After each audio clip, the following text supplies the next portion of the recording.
Welcome to the Calyrex Game Corner's Pokemon D&D campaign, featuring Cindy, a young vagabond from the Hoenn region with pyromaniac tendencies, Gimli, a stocky, burly miner from Sinnoh looking for his lost son, Elodie, an enthusiastic foodie and baker from Kalos, and Schmidt, an enigmatic man from Johto with a duck. My name is Rich and I'm the Game Master, and this is Dunsparce and Drampa.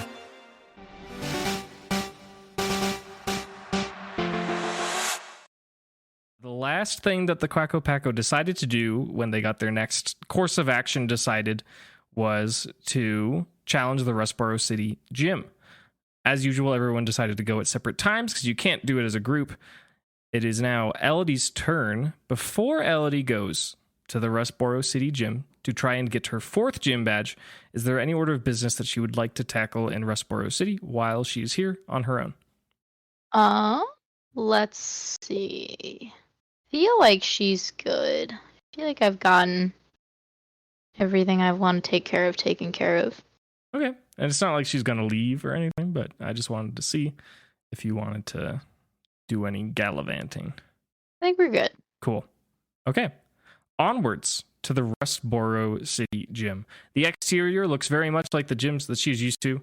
It has a very kind of formal Pokemon League style exterior. However, when she enters, she is greeted with something that she's not used to seeing. Instead of the typical foyer reception area featuring the curmudgeon security guard that she's used to seeing, she's instead greeted by a gift shop to a museum. Who would have thought? There's a lot of curiosities in glass cases. To her right, there's all sorts of stones and gems and fossils. To her left, there is a counter, and there's a person behind the counter wearing a docent's uniform. They look like they work here at this establishment, whether it be a gym or museum or whatever it happens to be. And to the northern wall, she sees a set of large red doors that she is used to seeing in gyms, and sitting in front of it is a very peculiar round red stone, kind of medium-large sized. She is greeted by the docent, who says, "Hello, welcome. This is the Rustboro City Gym. My name is Sunny Biscuits. Let me know if you have any questions." Hi. For sure. What's a docent? A docent is like a museum helper, typically a volunteer. Oh, okay. Yeah, that makes sense. I was like, what is that? It's a very specific word. There was a moment on like PS3 or PS4 where my gamer tag was decent docent. I love that. Thank you. That's decent. Mm-hmm. I'd love to take a look around the gift shop. Sure. Before I go in. Give me a wisdom roll, perception roll. 8. 8. That's pretty okay. Elodie doesn't know a lot about geology, but she can tell that this museum gift shop area is mostly about geology. There's a lot of sciencey looking stuff. There's all sorts of rocks and gems and minerals, and there's a little sign next to a certain gem exhibit that says "Now purveying and purchasing gems," which is pretty interesting. Beyond, on the far eastern wall, there's a huge glass exhibit with all sorts of fossils. There's fossils of many kinds. Some seem kind of familiar to you. Some seem not familiar whatsoever. Besides that, yeah, with that roll, that's kind of what you see. Awesome. I'm going to turn to Sunny Biscuits. Yes. And I'm going to say, so you happen to be in the business of buying gems? Sunny gets a little excited expression on their face, and they say, "Why, yes, we love to show gems at our museum, and if you happen to have any, we'd be happy to grade them and then purchase them off of you." As it so happens, I do believe that I am in the possession of some very interesting gems. Sunny says, "Delightful. May I see them?" Yes. Okay. I'm assuming you pull out the bag of gems and display them? Yes. Okay. Elodie does that. Sunny Biscuit says, "Wow, this is quite the haul. How'd you get a hold of this?" Like trade secret, you know? Can't be sharing my gem locations. Okay. Sunny's gonna make an insight roll. They get an 11. They think to themselves that this particular woman doesn't seem very suspicious, but it's still a uniquely strange amount of gems for this. So Sunny puts on like one of those funny single eye microscopes that kind of like you wear, and it's like zooms in your eye super big. And she's evaluating these gems and she says, wow, rubies, sapphires, emeralds, it's all here. And she's gazing them over. And Sunny says, this might take me a while. How long do you intend to be in the gift shop? Oh, well, I'm about to do the gym challenge, so I can loop back around after to do the gym challenge. Sunny puts down her little wearable microscope and says, gym challenge. And she tugs on her docent uniform and rips it off of her body. And beneath it is a gym trainer's uniform. And she says, little did you know, I am your first challenge. Welcome to the gym. And she like flexes and looks very official. And she kind of forgot about all the gems that are on the desk. This is a surprise. She says, yes, it worked. I deceived another one. She says, the first element of your gym challenge is going to be involving examining the exhibits here. And she hands you a little piece of paper. And she says, for your first challenge, you will go over to the fossil exhibit. And what I have for you is all of the names of the fossils and all the names of the Pokemon that they belong to.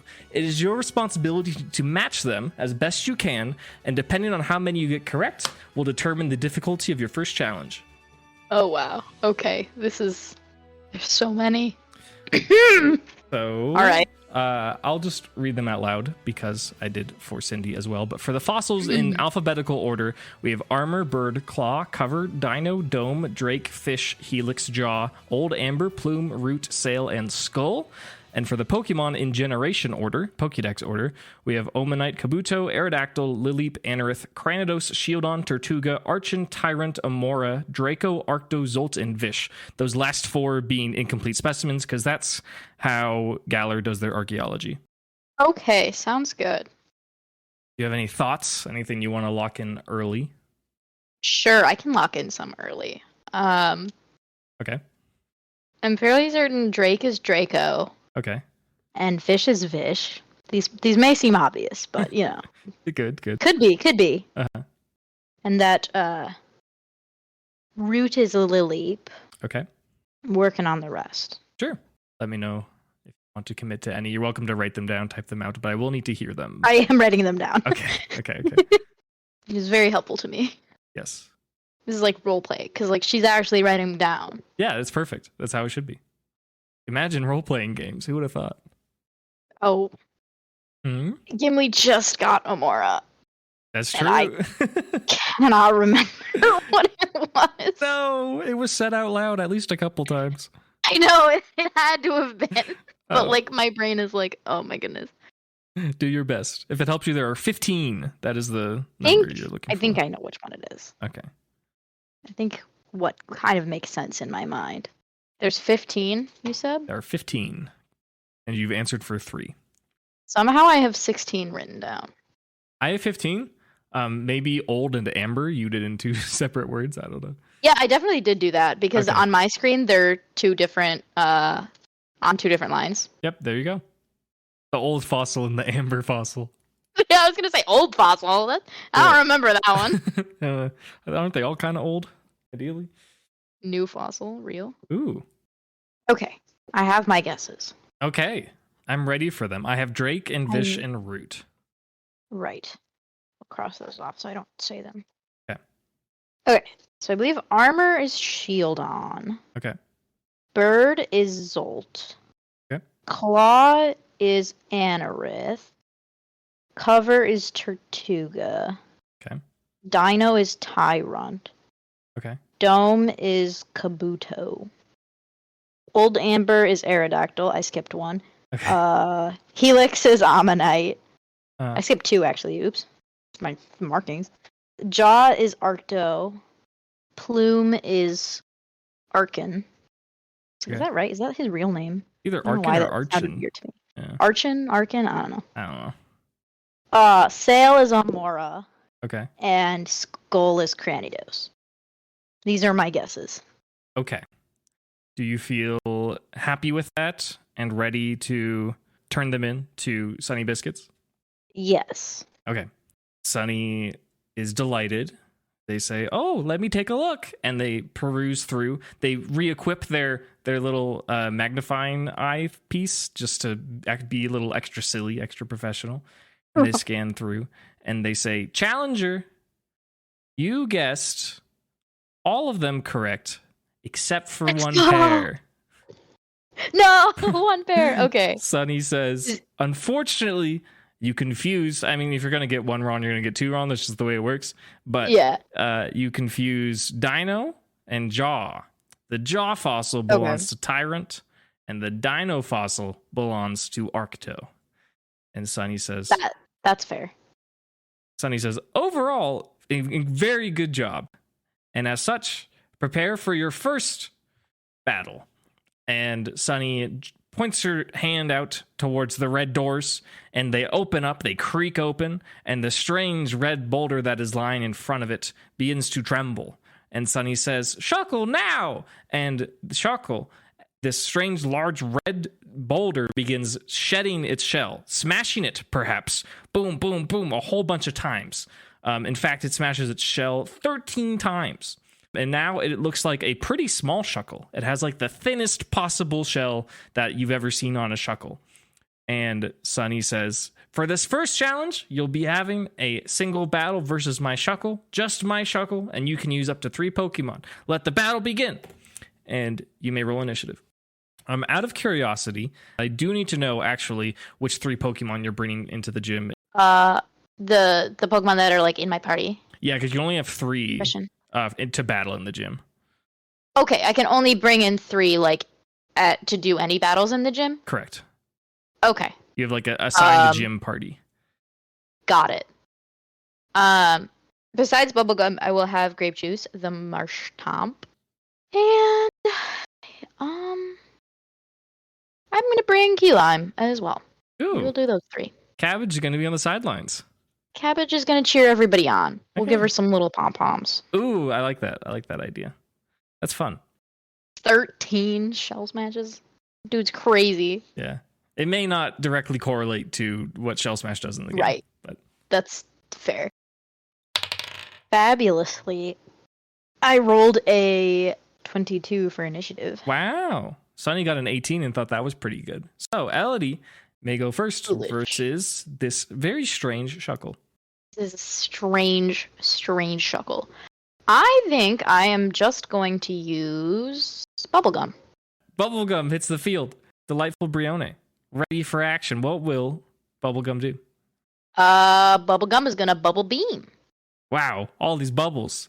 Too many to handle. Bubbles. Is that a save or roll to hit? That's a roll to hit. Okay.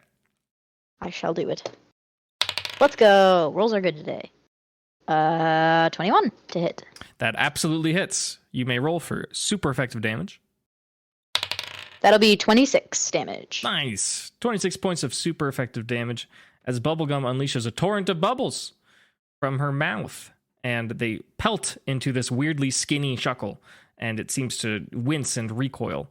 In retaliation, Sunny says, "All right, Shuckle, let's get things rolling."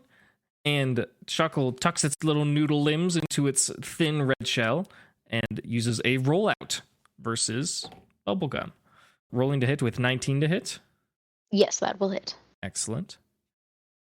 Dealing only 13 points of rock-type damage as Shuckle zooms into Brione. Brione cannot react to this. It just pummels into her and then rolls back towards Sunny and continues to roll. It seems it is gaining momentum.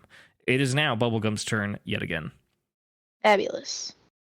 I think we're just going to go for another Bubble Beam. Yeah, let's see it. Sounds like the plan. Will a 16 hit? It will. It Fabulous. may not have, depending on how your quiz went, but it seems you did well enough where the Shuckle's defenses are not particularly high. Fabulous. Does Bubble Beam have an added effect? Does it lower speed sometimes or something? I guess I don't know. If I roll a 19 or 20, which I have not done yet. Got it. 18, 22 damage. 22 points of water type damage. Another solid hit. Shuckle continues to roll as they are barraged with more bubbles, and their rolling becomes slightly more unbalanced, and it seems like they are taking pretty significant super effective damage. This isn't the best matchup that the Shuckle has ever faced. Shuckle will continue its rollout attack, rolling to hit. I believe a 24 should hit, correct? Yes, that will hit. Okay, it seems like Shuckle has built up some momentum, and that every passing moment it is becoming faster and faster and has potential to deal more and more damage. As such, it deals 18 points of rock-type damage as it rolls into Bubblegum, smacking it with its hard red shell, and rolls on back to Sunny Biscuits to do it yet again. All right. We're being a little straightforward here, but I'm going for another abrupt beam because I want that 19 or 20 to yeah. lower its speed. Yeah, let's see it. Another 12. Okay, so that's 16 to hit. It'll still hit. That'll still hit.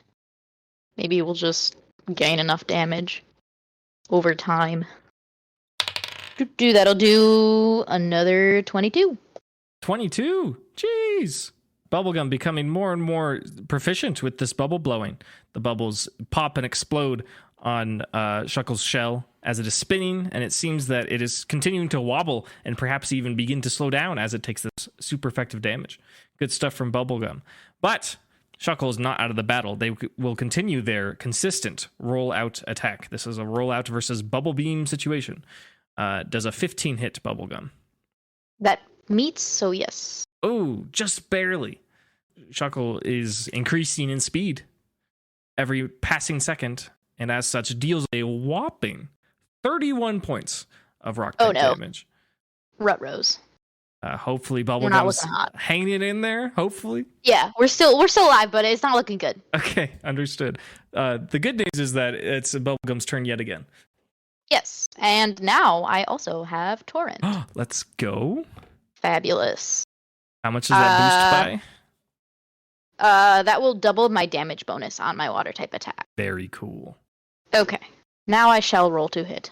Okay. For this bubble beam that I will be doing, that will hopefully be enough to kill this Shuckle so that I don't have to be hit by another rollout. That would be unfortunate, yes. Dirty 20. Unfortunately, not a natural 20, although that would have been nice. Yeah, but it will hit. That is good. If it didn't hit, I would be very, very sad. Yes. Bubblegum has been known to have some really strange rolls. Yes.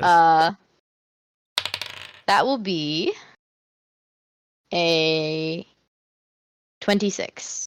Oof. A whole 26 points of damage from this bubble beam will be enough to KO Shuckle with points to spare. The final torrent of bubbles crashes into Shuckle, and they stop rolling, and all their noodles splay out on the ground, and a ton sticks out of their mouth, and they have X's in their eyes, and Sunny says, "Shuckle, no!" and returns Shuckle, and holds the Pokeball close to their chest and says, "You did a great job." Sunny says, "Congratulations, let me get you something for your battling partner," and she gives you a hyper potion, which you are free to use to fully restore Bubblegum's HP. I will definitely do that. And no, I want to keep Torrent, actually. I mean, that's a strat. Like, that's like a Nuzlocke strat. No, I'm good. I will heal up all the way. Could you imagine if this D&D campaign was a Nuzlocke? That'd be crazy. I would cry. Yeah. Frequently? Ooh, yeah. Anyways, that's not what's happening. Sunny says, "Just continue down this corridor and you'll meet your next challenger, George." And they say, "Now, if you excuse me, I'll go back to surveying these gems, and by the time you get back, I should have a quote for you." Fabulous. Thank you so much. She says, "Yes, best of luck with the rest of your challenge." Thank you. Do you proceed? I shall. Elodie does that. Elodie exits the gift shop reception area and enters what seems to be quite literally a mining dig, an archaeological site. There's a ramp that goes downwards, and the ground is just stone and sand, and there are impressions in the walls, and you can see Pokemon fossils sticking out and rare gems and geodes. And, there's a bag of archaeologist tools to the side that has like a chisel and a brush, and it seems like this gym is just an archaeological dig. It is fascinating, and you are descending into it in such a way that you enter a tunnel of some sort. The top closes over, and you find yourself in a dimly lit tunnel with sparkling gems all over the walls. And standing a little ways in the dim light is a child. Not a very young one, but a boy who is freckled and gingery and seems to be wearing a school uniform of sorts. And he holds up a hesitant hand and he says, "Hello, Challenger. My name is George." Hi, George. He says, "What's your name?" I'm Elodie. He says, "Hi, Elodie. I'll be your second challenger. It's just going to be me and my best friend. You can use 3 of your Pokemon, and we're going to have a single battle, but there's a twist." Before he tells you the twist, he will send out his friend. He says, "It's all up to you." And he throws out a Pokeball, and from within it comes a very silly-looking creature. It is made pretty much entirely of cube shapes.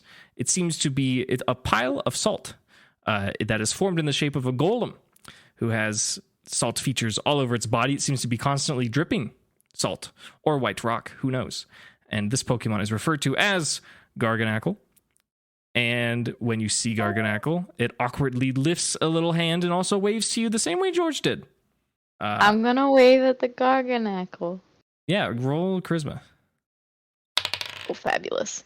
19. 19, damn. Yeah, that makes sense. That's Elodie. Garganacl sees you wave back and it gets a little flustered and it kind of pivots and turns and is hiding a salty blush from its face. And it is at this moment that you may roll initiative. Sounds good. I rolled a nat 1. Oh no! That's unfortunate. George and his friend Garganacl rolled a 12. And so with George being on the front foot, I do want to know who you send out first, actually. Yeah. I'm going to send out Keylime. Keylime, the kind of spooky, cool, futuristic Robo-Curlia, Iron Grace Keylime hits the field. Emotionless, but ready for action. George says, "This isn't going to be an ordinary battle. I'm from the Pokemon Academy, so I'm going to ask you some questions. And based on how well you do is going to determine how hard your fight is. Are you ready?" Sure. Okay. So I'm going to be asking you trivia from the Pokemon games and world, but also from our campaign. Oh, So, goodness. depending on... Yeah, you'll just see what happens. I'm not going to describe it too much to you. Okay. But the crux of it is going to be George saying, "Garganacl, use Salt Cure." And Garganacl rubs its fingers together above its head and just flings some salt at Keylime. Make a con save. I got an 8. Keylime is going to take 21 points of rock type damage. That was a very high roll. That was pretty significant. Lord. Yeah, that was like all the high dice. Gosh. All right. And George says, "Now this is going to be the only attack we do against your Pokemon, so I hope you're ready." And it's now Elodie's turn. Cool. Elodie's going to use Mimic.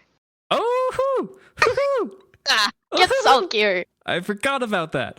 Do you get to use it right away, or does it just enter the slot? What does the description say? When used as an action, this move is temporarily replaced by the target's most recently used move in the encounter. After the move is mimicked, the copied move will use the remainder of Mimic's PP, typically on first use. The mimicked move is forgotten if the user temporarily loses consciousness. It doesn't say. It just says after the move is mimicked. Okay. That it will use the remainder of the PP. What do you think? Do you think you just mimic it here, or do you think you use it as well? I mean, I would like to use it as well. Sure. Yeah. Let's do that. I think that's fair because Okay, there's not much PP in general, right? Yeah, there's only 5. Okay. Now that Keylime has mimicked Salt Cure, what's your DC gonna be? What's your strength score again? +2. +2. Okay. That's going to be DC 15. Con save. And they fail. So please roll 3d4 plus 2 for damage. 3d4 plus 2. Okay. Got 7, 8, and then what was the plus? 2. Plus 2, so 10. 10 points of rock type damage, and now Garganacl is experiencing a salt cure of its own. These little salt particles that Keylime flings from, how does Keylime produce them? That's a good question. I feel like she probably uses the environment. Okay. And does she do it like with her mind or like with her body? Yeah, like telekinesis is them. Okay. I like that. Perhaps off of her own body, even. Maybe. Yeah, she's like sweaty, so she's like salty. Yeah, true. Key Lime pulls some salt particles out of her environment, off of her body, and flings them onto the opposing Garganackle. And as they connect with Garganackle, you can see as they shimmer in like a green pixel look of cure into Garganackle's body, and it winces at the pain a little bit.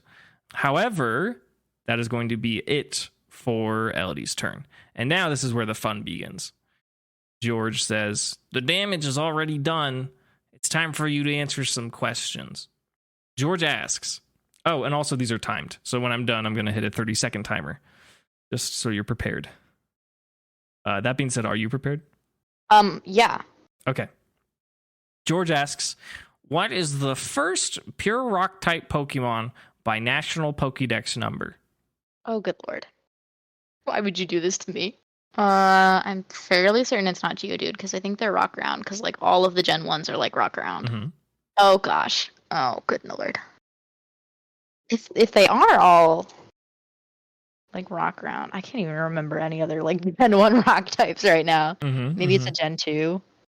Mm-hmm. Gonna need to pick an answer soon. I don't know. Sudowoodo, I don't know. Is that Gen 2 or Gen 3? Are you gonna lock that in? Sure, that's my final answer. Sudowoodo? I'm gonna lock that in, okay. Yeah.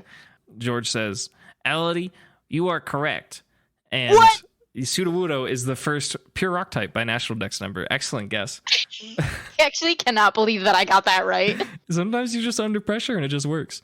As such, Garganackle uses Salt Cure to deal an automatic 10 points of salt damage to Key Lime. And now it is Key Lime's turn. Okay. I'm like, you mimicked Salt Cure, which is fun, and you can attack, but I'm wondering, maybe it's too much work. So the mechanic of Salt Cure here in this situation, as you're learning, is that it's tied to this trivia question. I'm wondering if Key Lime can somehow replicate that, but I don't think Elodie and Key Lime can. Like, Ellie could, I guess, start quizzing George on things, but like, I don't know. True. Yes. Can we do that? We can, but I need to like, what trivia would you pull? Like, I don't know. True. What trivia do I pull? Like, I mean, because he's studying at the academy, so he's a student, so I can ask him just like Pokemon questions. You can, yeah. If you want to do that, if you want to turn this gym mechanic back on George, you totally can. Absolutely. Okay. That sounds like a blast. Sure. Just make up some trivia and then time me/George, I guess. And you also don't have to do it every turn either. If you just want to up the Salt Cure damage, you could like be like trivia time. Right. I think this first turn we'll try it, and then we'll see how it goes, and then maybe next turn I'll swing. But okay. Also, I'm curious as to how Elodie like turns the tables. How she's like, now it's your turn, George, or something like that. Right. It's like, how would I turn the tables? Well, I can just be like, well, seeing as my Pokemon mimicked you, your Pokemon, I might as well mimic you too, and you know, maybe you can get some extra credit at the academy if I quiz you. George gets excited. He says, extra credit? How do you know? My grades are so bad right now. Well, hopefully that's good news for me, because I'm quizzing you. So I think I'll make the first question just, how many Pokemon have been discovered? Oh my gosh. Is this as of Scarlet Violet patch 1.2? Yeah. Let's discount the patch. Okay, before the patch? Yes. George pulls out a calculator and he fumbles through. He says, okay, carry the 7. He's pressing buttons. He gets more and more anxious. And he says, I think there's 1,008. Yeah, that's correct. Okay. Whew. Whew. George is excited a little bit. He says, oh, okay. Very good. Extra credit. And Salt Cure will deal 10 points of damage to Garganackle. Sounds good. 1 for 1. Trivia challenge. 1 for 1. George says, just because I have a competitor who's coming back at me with academic questions doesn't mean I'm going to go easy on him. George asks, geologically speaking, One of each of these gemstone groupings should be categorized with the other group. I'll repeat this. Geologically speaking, one of each of the following gemstone groupings should be categorized with the other group. The groups are gold, silver, and crystal, diamond, pearl, and platinum. Geologically, one of them should be swapped with another. Gold, silver, crystal, diamond, pearl, platinum. Whoa. Like geologically speaking. Like based on their categorization. Yeah. Right, I got it. So it should be gold, silver, platinum, and crystal, diamond, pearl. Okay, is that your final answer? Yes. Okay. George thinks about it and he says, you are correct. And Salt Cure deals an automatic 10 points of damage to Key Lime. It's now Elodie's turn. Okay. So quizzing is fun, but I'm running out of HP. So I am going to go for his Spirit Blade now. We're going to try out this new move. Okay, what does it do? This is an attack against the target which ignores any changes to AC, and I can choose to deal fairy or fighting type damage, and I will be choosing to deal fighting. Very good. Love it. Yeah, roll to hit. Sounds cool. Fabulous. 21 to hit. That does in fact hit. Nice. You may roll super effective fighting type damage. Let's go! 16 times 2. Trivia, good. Math, bad. True. 37 damage. Wow! Key Lime, that's a lot. That's pretty sick. Going crazy. Key Lime, yeah. Key Lime produces a sword from the horns on its head. Key Lime reaches in with her hand and just pulls out a pink blade out of nowhere, a single-edged sword, and charges forward towards Garganackle and slices into its salty body. As the blade cuts through, there's little pink and green pixels that appear on his body and kind of like explode. And Garganackle takes a significant amount of damage. And I ask you, Elodie, does Key Lime continue to hold the Spirit Blade or does it disappear? She's gonna keep holding it. Very cool. Little sword fighter. Very, very neat. This is Trivia Salt Cure. It only activates if you give it a question. But if you ever decide to reactivate it, it is active. It's just not going to deal damage this turn, if that makes sense. That's fair. Speaking of Trivia Salt Cure, is Elodie ready for the next one? Yes, sure. Okay. George asks, what is the name of the nerdy computer network scientist who lives on Route 114? 114 of the Hoenn region? Yes. Okay. You have 30 seconds. Why do I feel like that one is Bebe? That's like my instinct. Like that's the first name I thought of. That's the only one that I remember. Yeah. Yeah, I can't think of any other ones. I think I'm gonna lock in Bebe. We're gonna lock in Bebe? Yeah. George says, the name of the computer network scientist in the Hoenn region is Lynette. And as Elodie hears this, Key Lime hears it as well, and Key Lime winces as Key Lime takes 20 points of Salt Cure damage. Key Lime has fainted. Key Lime is knocked out from the salt, and now Elodie must send in a new Pokemon. Just for the record, the Paco did meet Lynette. I'm just putting that out there. I remembered that after you said it, and then I was like, oh crap, we did meet her, didn't we? It's fine. Just, yeah. Send out Bubblegum again. Bubblegum hits the field, eager for more action versus rock types. Very cool. Because, you had a Pokemon faint, and this is also just a licensed Pokemon League trainer battle. You may take an action, of course. Let me see if I can think of a trivia question. Is this all clear still active, or since... I would think because Key Lime knocked out, it wouldn't be, but it's more fun if it would be. So I do want to give you the option that if you ever want to roll a Salt Cure trivia, you're welcome to. Yeah, I'm gonna Bubble Beam for now, and I'll think about it. Okay, but yeah. For now, we Bubble Beam. Sure. Let's roll to hit. 11. 11 does not meet Garganackle's armor class, unfortunately. The bubbles connect with Garganackle's salty body, and as they meet the salt, they fade away. As such, George will not be quizzing on trivia, and he will instead be activating Salt Cure. For the record, Trivia Salt Cure does not have an increased effect on water or steel types, just so you are aware. Real Salt Cure would, but this is a unique gym mechanic. That is not that way. Anyways, Garganackle will be challenging Bubblegum to a DC 18 con save. Yeah, Bubblegum is going to fail that. Okay. Garganackle will deal less damage than the previous one, 14 points of rock type damage, and the Salt Cure will begin as Garganackle rubs its fingers together and flings salt onto Bubblegum. It is now once again Bubblegum's turn. I have not since thought of a good question, so I'm going to Bubble Beam again, but we'll see. Maybe by next turn. Okay, great. Let's see the Bubble Beam. Please, Bubblegum. I'm begging you. Okay, good. That was a good roll. 22. 22, yeah, that definitely hits. Roll your super effective damage. One away from having speed, even though it doesn't matter. But yes, super effective. This is gonna do some good damage. This was a good roll today. Nice. This is gonna do 30. 30? 30 damage. You got the 37 baby. Spirit Blade and the 30 Bubble Beam. Elodie's mons are out for blood. We are. Who says Elodie is the support character? Oh, right? That's a filthy lie. They shouldn't say it. They shouldn't. Right? Yeah. Excellent hit into Garganackle. That being said, it looks incredibly healthy.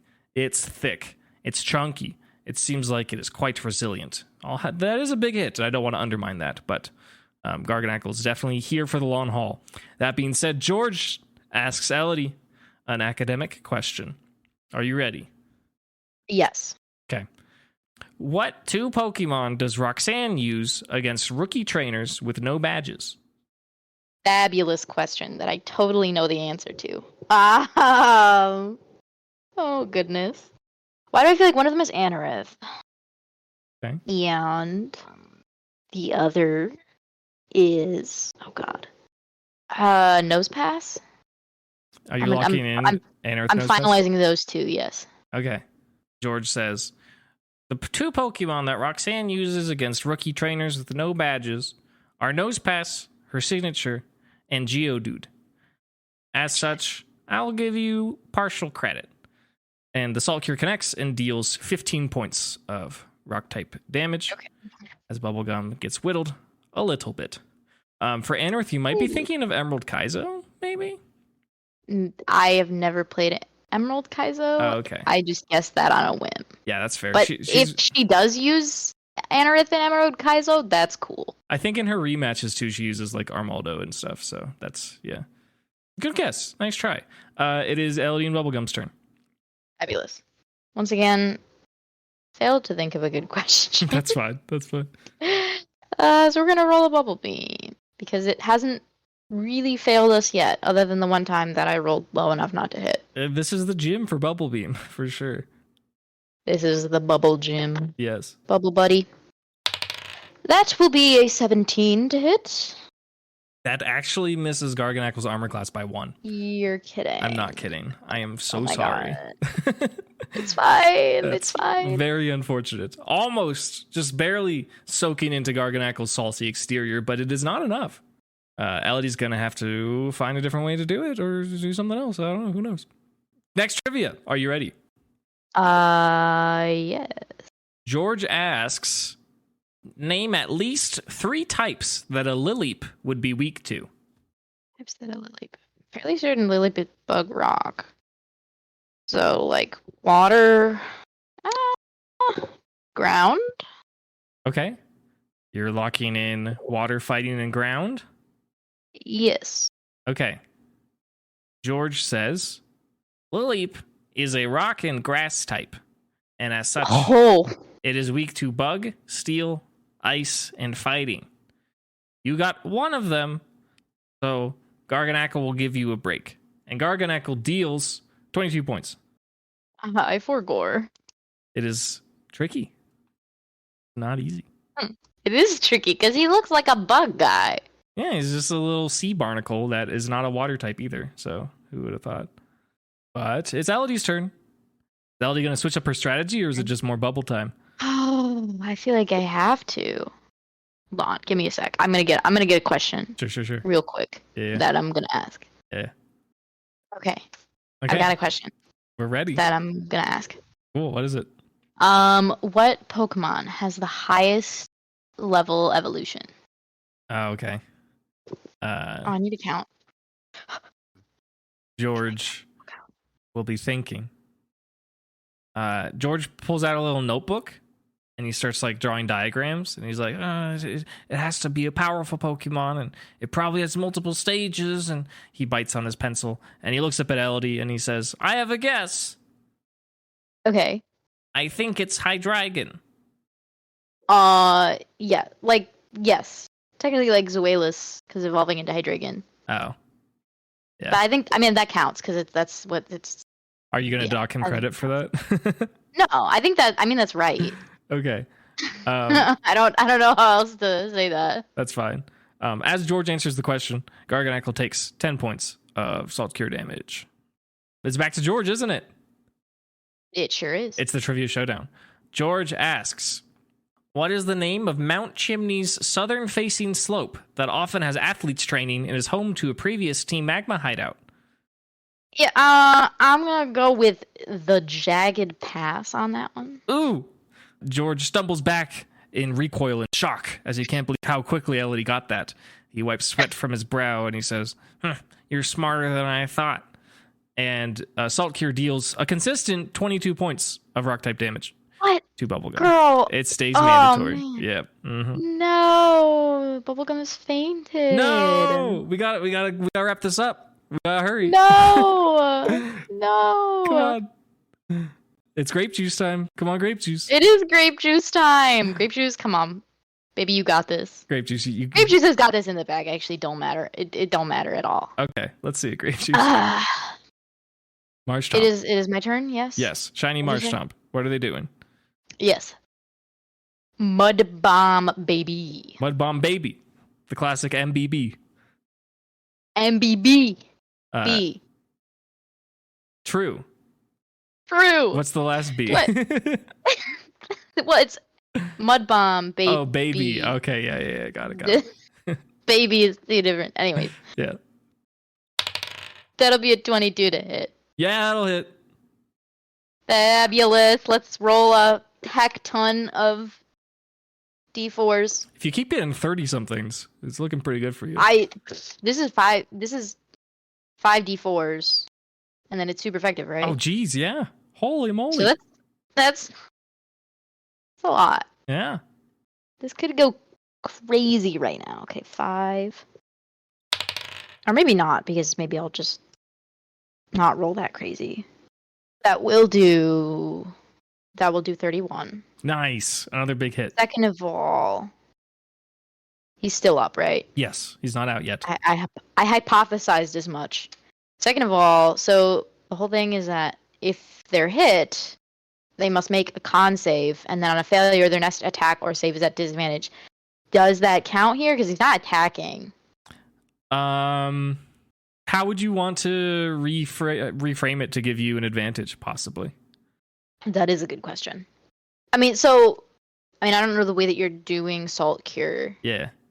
For like calculating, are you rolling anything to calculate the damage for that? No, once it hits, so it does need to hit, so he still needs to hit Marshtomp with Salt Cure. But once it hits, it's consistent damage. He is going to hit next turn, right? He's going to try. Okay, so then we can just apply it to that then, right? If he fails the con save, right? Read the description one more time. So if a target is hit, they must make a con save, and on a failure, their next attack or save is at disadvantage. Yeah, absolutely. So what's the con save? I forgot that he hadn't hit me yet. Yep. So yeah, we'll just keep that the way it is. Okay. What is that save? It's a DC 16. Okay. And it's a con save. Con is a really good stat on Garganacl. Yeah. They get a natural 9. Oh. So they fail. Let's go! So Salt Cure is going to be rolled at, the Marshtomp will roll with advantage, because that is definitely Garganacl's current plan, is to get some salt on the freaking Marshtomp. But it's got mud in its eyes, and it can't really see where it's flinging its salt. So roll a DC 18 con save with advantage. Not very good. Oh, but I do pass. What'd you get? 22. Yeah. Very cool. Fabulous. Marshtomp will take a little bit of damage, but it will not experience the Salt Cure effect. Grape Juice is taking 6 points of rock type damage. Low roll, very low. And does Marshtomp resist rock? Yeah, it does. So actually 3. Yeah. Let's make it 3. Impressive. Nice. Pretty good.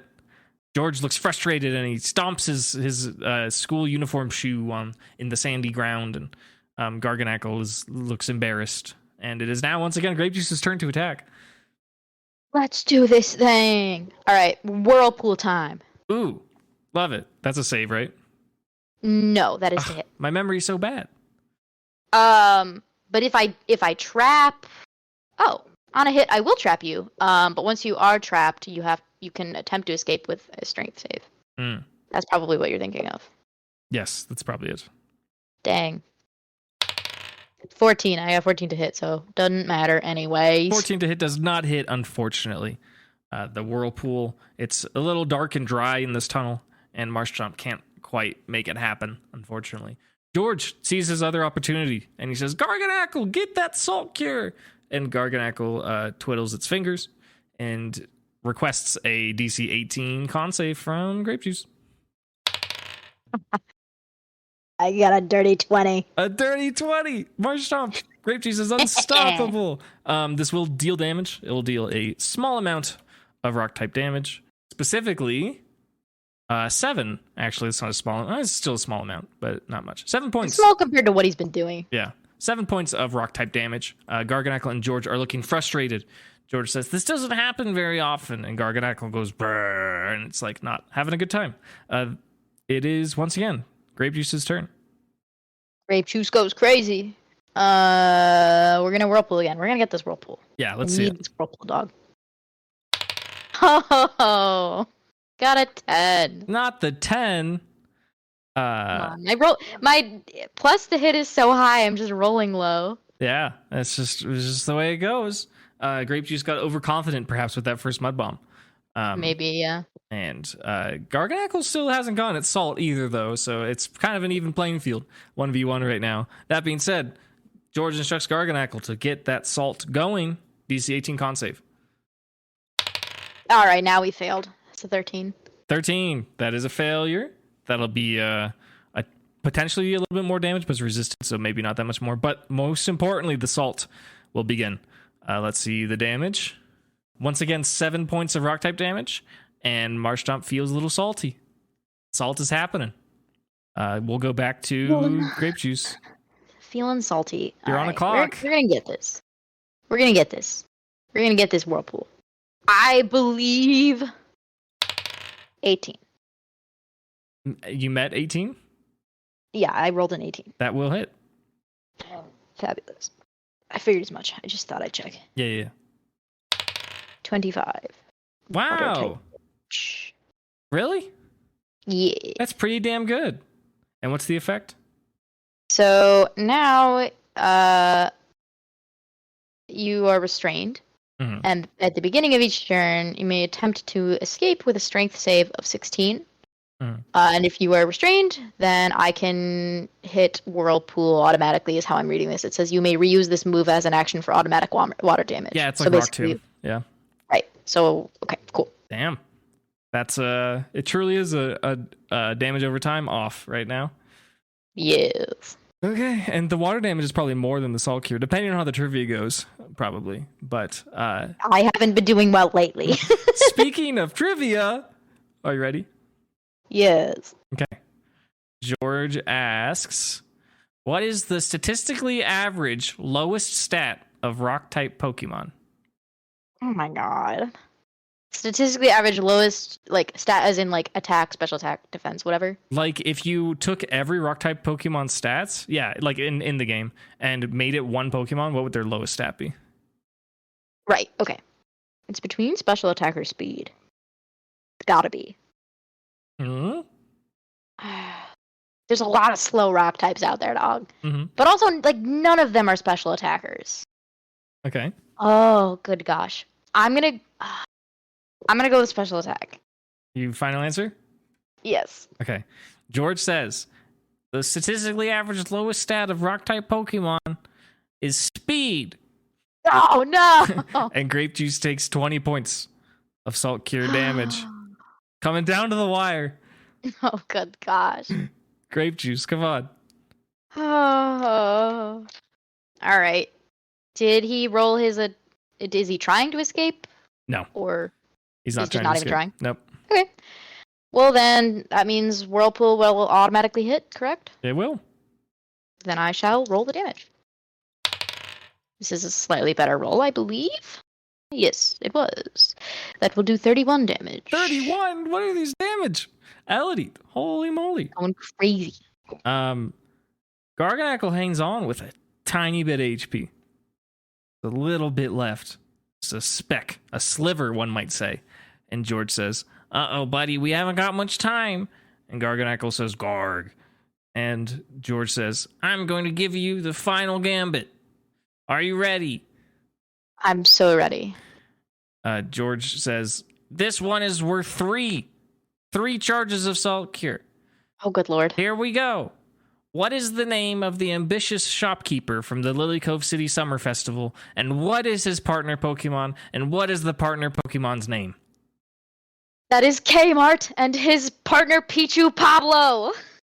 As the words exit Elodie's mouth, George falls over backwards, like in an anime scene, like he just witnessed a cataclysmic event. And he falls onto the ground, and Garganackle, with its last bit of strength, flings some salt at Grape Juice, dealing 20 points of rock-type salt damage. It is now up to Grape Juice to finish this battle. Grape Juice is whirlpooling it. Great. Do you want to roll damage, or do you, it'll KO? You don't have to worry about it. Yeah, I figured. Okay. Do you have a description for Garganackle's KO at all? We're gonna spin him around so that he gets real dizzy, and then I don't know, maybe his rocks will fall over. Ooh, I like that.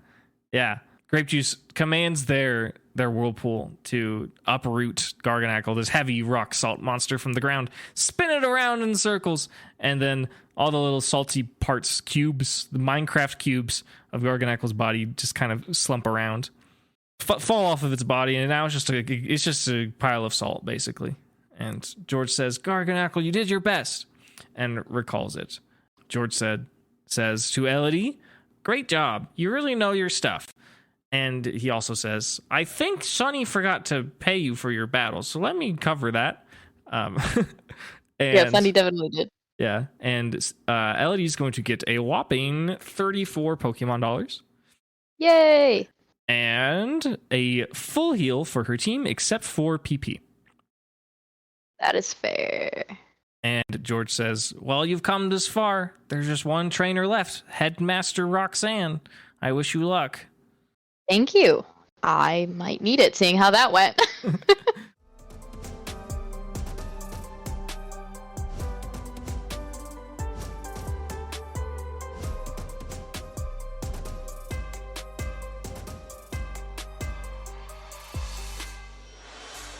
Are you ready to face down Roxanne? Before I go in, yes. Can I give each of my 3 Pokemon a Elodie's Party Time Senspiration thing? Sure. Can you just describe the effect real quick? So they each get a 1d8 that I can roll pretty much whenever I want. How many charges of that do you have? I have 5 charges of it, I believe. Okay, yeah. I don't remember how that was calculated. It's my Charisma modifier, I think. Yep, that makes sense. Yeah, 5 per long rest. Yeah, you may absolutely give 3 of them, 1 each to Bubblegum, Grape Juice, and Key Lime. I can add it after I roll, right? Yeah, for that type of inspiration stuff, you don't have to call it. You can just be like, I'm going to use it now. And you get to put it on any roll. Could be a roll to hit, could be a damage roll. It's not going to make something a not crit into a crit, though. That's a...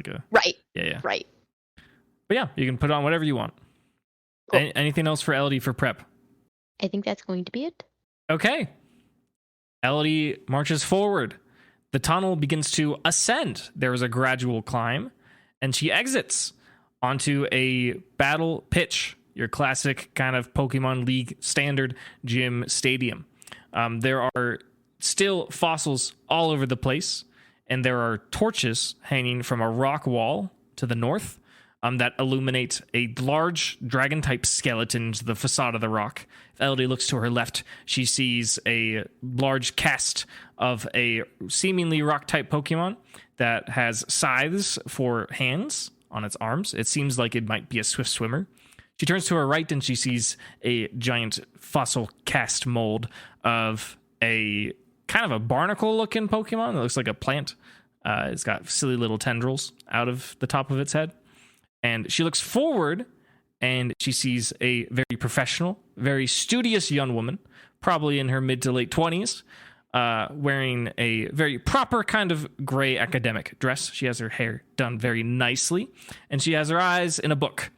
And she hears Elodie marching up the stone steps to the battle pitch, and she closes her book, and she says, a new challenger. Welcome. My name is Roxanne. I am the gym leader here and the headmaster of the Pokemon Academy. Hey, I am Elodie. Are you sure? I'm sorry, I was writing something down. Okay. I was like, I need to remember to do this, but I can just say this right now. Yeah. Seeing as you are the headmaster, as you just said, your gym trainer George, I did his whole quiz thing. Well, I turned it back on him, and I told him that I might get him some extra credit. So, to make me not be a liar, maybe, I don't know, he did well on his quiz. Maybe you could slip him some extra credit. Roll charisma. Persuasion. I got it. 23. 23, yeah. That'll do it. Roxanne says, "Oh, is that so? I've been quite proud of George's academic pursuits lately. Perhaps I will give him a bonus." And she takes out a pencil. And she scribbles in the corner of the book that she was looking at. She closes it back up. And she says, "Very well. May I ask how many badges you've received in the Hoenn region thus far?" That's a really good question that I actually need to think about. Because you could just look in your badge case also. Or like show I'm going to look in my badge case. Okay. You have 3 badges. 3 badges. That's what I thought. Okay. Yeah, you have one from Winona, one from Watson, and wait, you have 3 badges? Hold on. Do you have 2? Oh, never mind. I think I only have 2. Hold on. Right, because Marble one was in Lava Ridge. Connor. That's right. I was like, I could have swore you had 3 badges. Okay, yeah. Elodie displays her 3 badges, and Roxanne says, "Oh, very well. If you defeat this challenge, you'll be entitled to carrying another Pokemon in your party in the Hoenn region. Do you think you're capable?" Yes. Roxanne says, "Great. I love a confident answer. In order to test your skills, we will see how efficiently you can use 3 of your Pokemon at once." And she says, "Shall we prepare for battle?" She stands at one corner of the pitch, and she sends out 3 Pokemon. On her right, your left, a bipedal Pokemon with big old claws on its arms, strange stalk eyes, and feathers on its back, 6 of them to count. It has strange shrimpy qualities to it, but it is large and menacing. In the middle, she has a Pokemon that floats. It seems very sturdy, very solid. It has a very large protrusion from its face that looks like a nose, and beneath it is lots and lots of iron fillings that have gathered magnetically to the nose. On your right, Roxanne's left, there is a Pokemon that looks very similar to the one that is cast, that is being displayed as a fossil. It is a big old barnacle, and it has a false set of eyes on its head, and you can see if you peer inside what looks like its mouth, there are the true glowing eyes within it. This is a triple battle. Please plan where you would like your Pokemon to be, which Pokemon you'd like them to face down at the start of the battle. What a good question. I love that question. Just to get the battlefield set up, it's pretty big. It's like 60 feet long and 40 feet wide and 5'10". The Pokemon are spread out where they have 5 feet of space between them, so they're like a 25-foot line with gaps of 5 feet. So you can attack any of them, but like if you go all the way across, you're gonna have to spend some movement, or the range might be impacted. So that's why the positioning matters a little bit. Do you know what these Pokemon are? I think so. The first one is, whose name I'm blanking, is the evolution of Anorith. Okay. Armaldo. That's the guy. Okay. Second one is Probopass. Okay. What's the last one? Third one is Kabutops. It is not Kabutops, fortunately. Okay. I don't know why. I remember you saying there was a fossil Pokemon with scythes, and I my brain latched onto that. Yeah, I mean, there could be 2 fossil Pokemon here, perhaps. Perhaps there could be. We'll do Key Lime on the right. Okay. On my right, across the supposed Cradily. Yes. Grape Juice in the middle, and Bubblegum on the left. Okay. So your order from left to the right is Bubblegum, Grape Juice, Key Lime. Correct. Okay. You got the green Pokemon facing down the green Pokemon. I think that's important, right? That's actually really important. Now that that's sorted out, you may roll initiative. Fabulous. Dirty 20. Nice. Elodie will be going first. Roxanne will be going second. Elodie, what will she do? She can choose her actions in any order. She has 3 of them. Fabulous. Okay. I think we're going to go for the damage phase for this first. Sure. So I'm going to go just left or right. What we're doing. Bubblegum is going to Bubble Beam the Anorith, and as far as I'm aware, that is single target. Yes, that is a single target attack, and it is an Armaldo for clarity. Armaldo. I wrote down Anorith. Okay. Because I couldn't think of the name when I was writing it down. Yeah. Bubble Beam the Armaldo. Okay. You want to just do that? Yeah, let's just do that first. Roll to hit. Okay. Didn't do so well on that one. We got a 9. 9 will not be connecting with Armaldo. It seems like this shrimpy creature has thick stone armor, and the bubbles from this attack don't seem to pierce it. That's fine. Understandable. Have a nice day. Yeah, I'm just gonna continue with my original plan for now, but we might pivot later. Sure. Yeah, we're gonna whirlpool the Probopass with grape juice. Okay. Sure. Let's see it. Does an 18 hit? That meets Probopass's armor class. Nice job. Oh, goodness gracious. All right. Well, he is, first of all, now restrained to my whirlpool. Understood. B25. 25. Damage. Super effective. Water type damage as the whirlpool connects with Probopass, whose float in the air gets kind of spun around and a torrent of water swirls around its body. It looks confused and startled, but still confident. Nice hit. Last but not least, Key Lime. Oh, yes, of course. Key Lime. Now, we'll Spirit Blade the Cradily. Okay. For fairy or fighting type damage. For fighting. Okay. May roll to hit. What are these rolls? 7 to hit? 7 to hit will not hit the Cradily. Despite its planty, mossy exterior, the blade that Key Lime summons from its horns just glances off and evaporates into pixels, and the blade disappears. Unfortunately, dealing 0 damage to Cradily. It is now Roxanne's turn, unless you have any bonus actions or anything. No, that will be all. Okay. For now. Roxanne begins. She issues a command to Armaldo first. She instructs it to use Fury Cutter. Armaldo charges forward towards Bubblegum and slashes at it with its big old claw. Rolling to hit. 24 should hit. Yes. Okay. Dealing a certain amount of bug type damage. A measly 14 as a scythe strikes down onto Bubblegum and claws through its seal body. And as it does that, Armaldo's eyes glow with a red fury, and it seems like it is getting fired up, so to speak. Probopass, while spinning in the whirlpool very, very calmly, summons a sandstorm. Does not need to make any sort of rolls. It is an 80-foot diameter circle centered on Nosepass, so all Pokemon are currently within it. All rock types have advantage on saving throws, and anything that is not a rock, ground, or steel type will take their proficiency bonus worth of damage at the end of each of their turns. Last but not least, Cradily looks at Key Lime, and it angles its mouth towards it and fires off a sinister beam towards Key Lime. It is using Confuse Ray. 10 to hit. That will not hit. Confuse Ray does nothing, and that ends Roxanne's turn. Okay. Let's see what we can do here. I'm going to have Grape Juice go for a whirlpool onto Armaldo, first of all. I rolled on that one. Nat 1. I'm so sorry. That is sadness. Grape Juice is just really not feeling it. Or sorry, Bubblegum. Wait, who was that? No, that was grape juice. Grape juice. Okay, so grape juice is not targeting straight ahead, turn to target Armaldo. Makes sense. Yep. That's correct. Yeah, grape juice. Step up your game.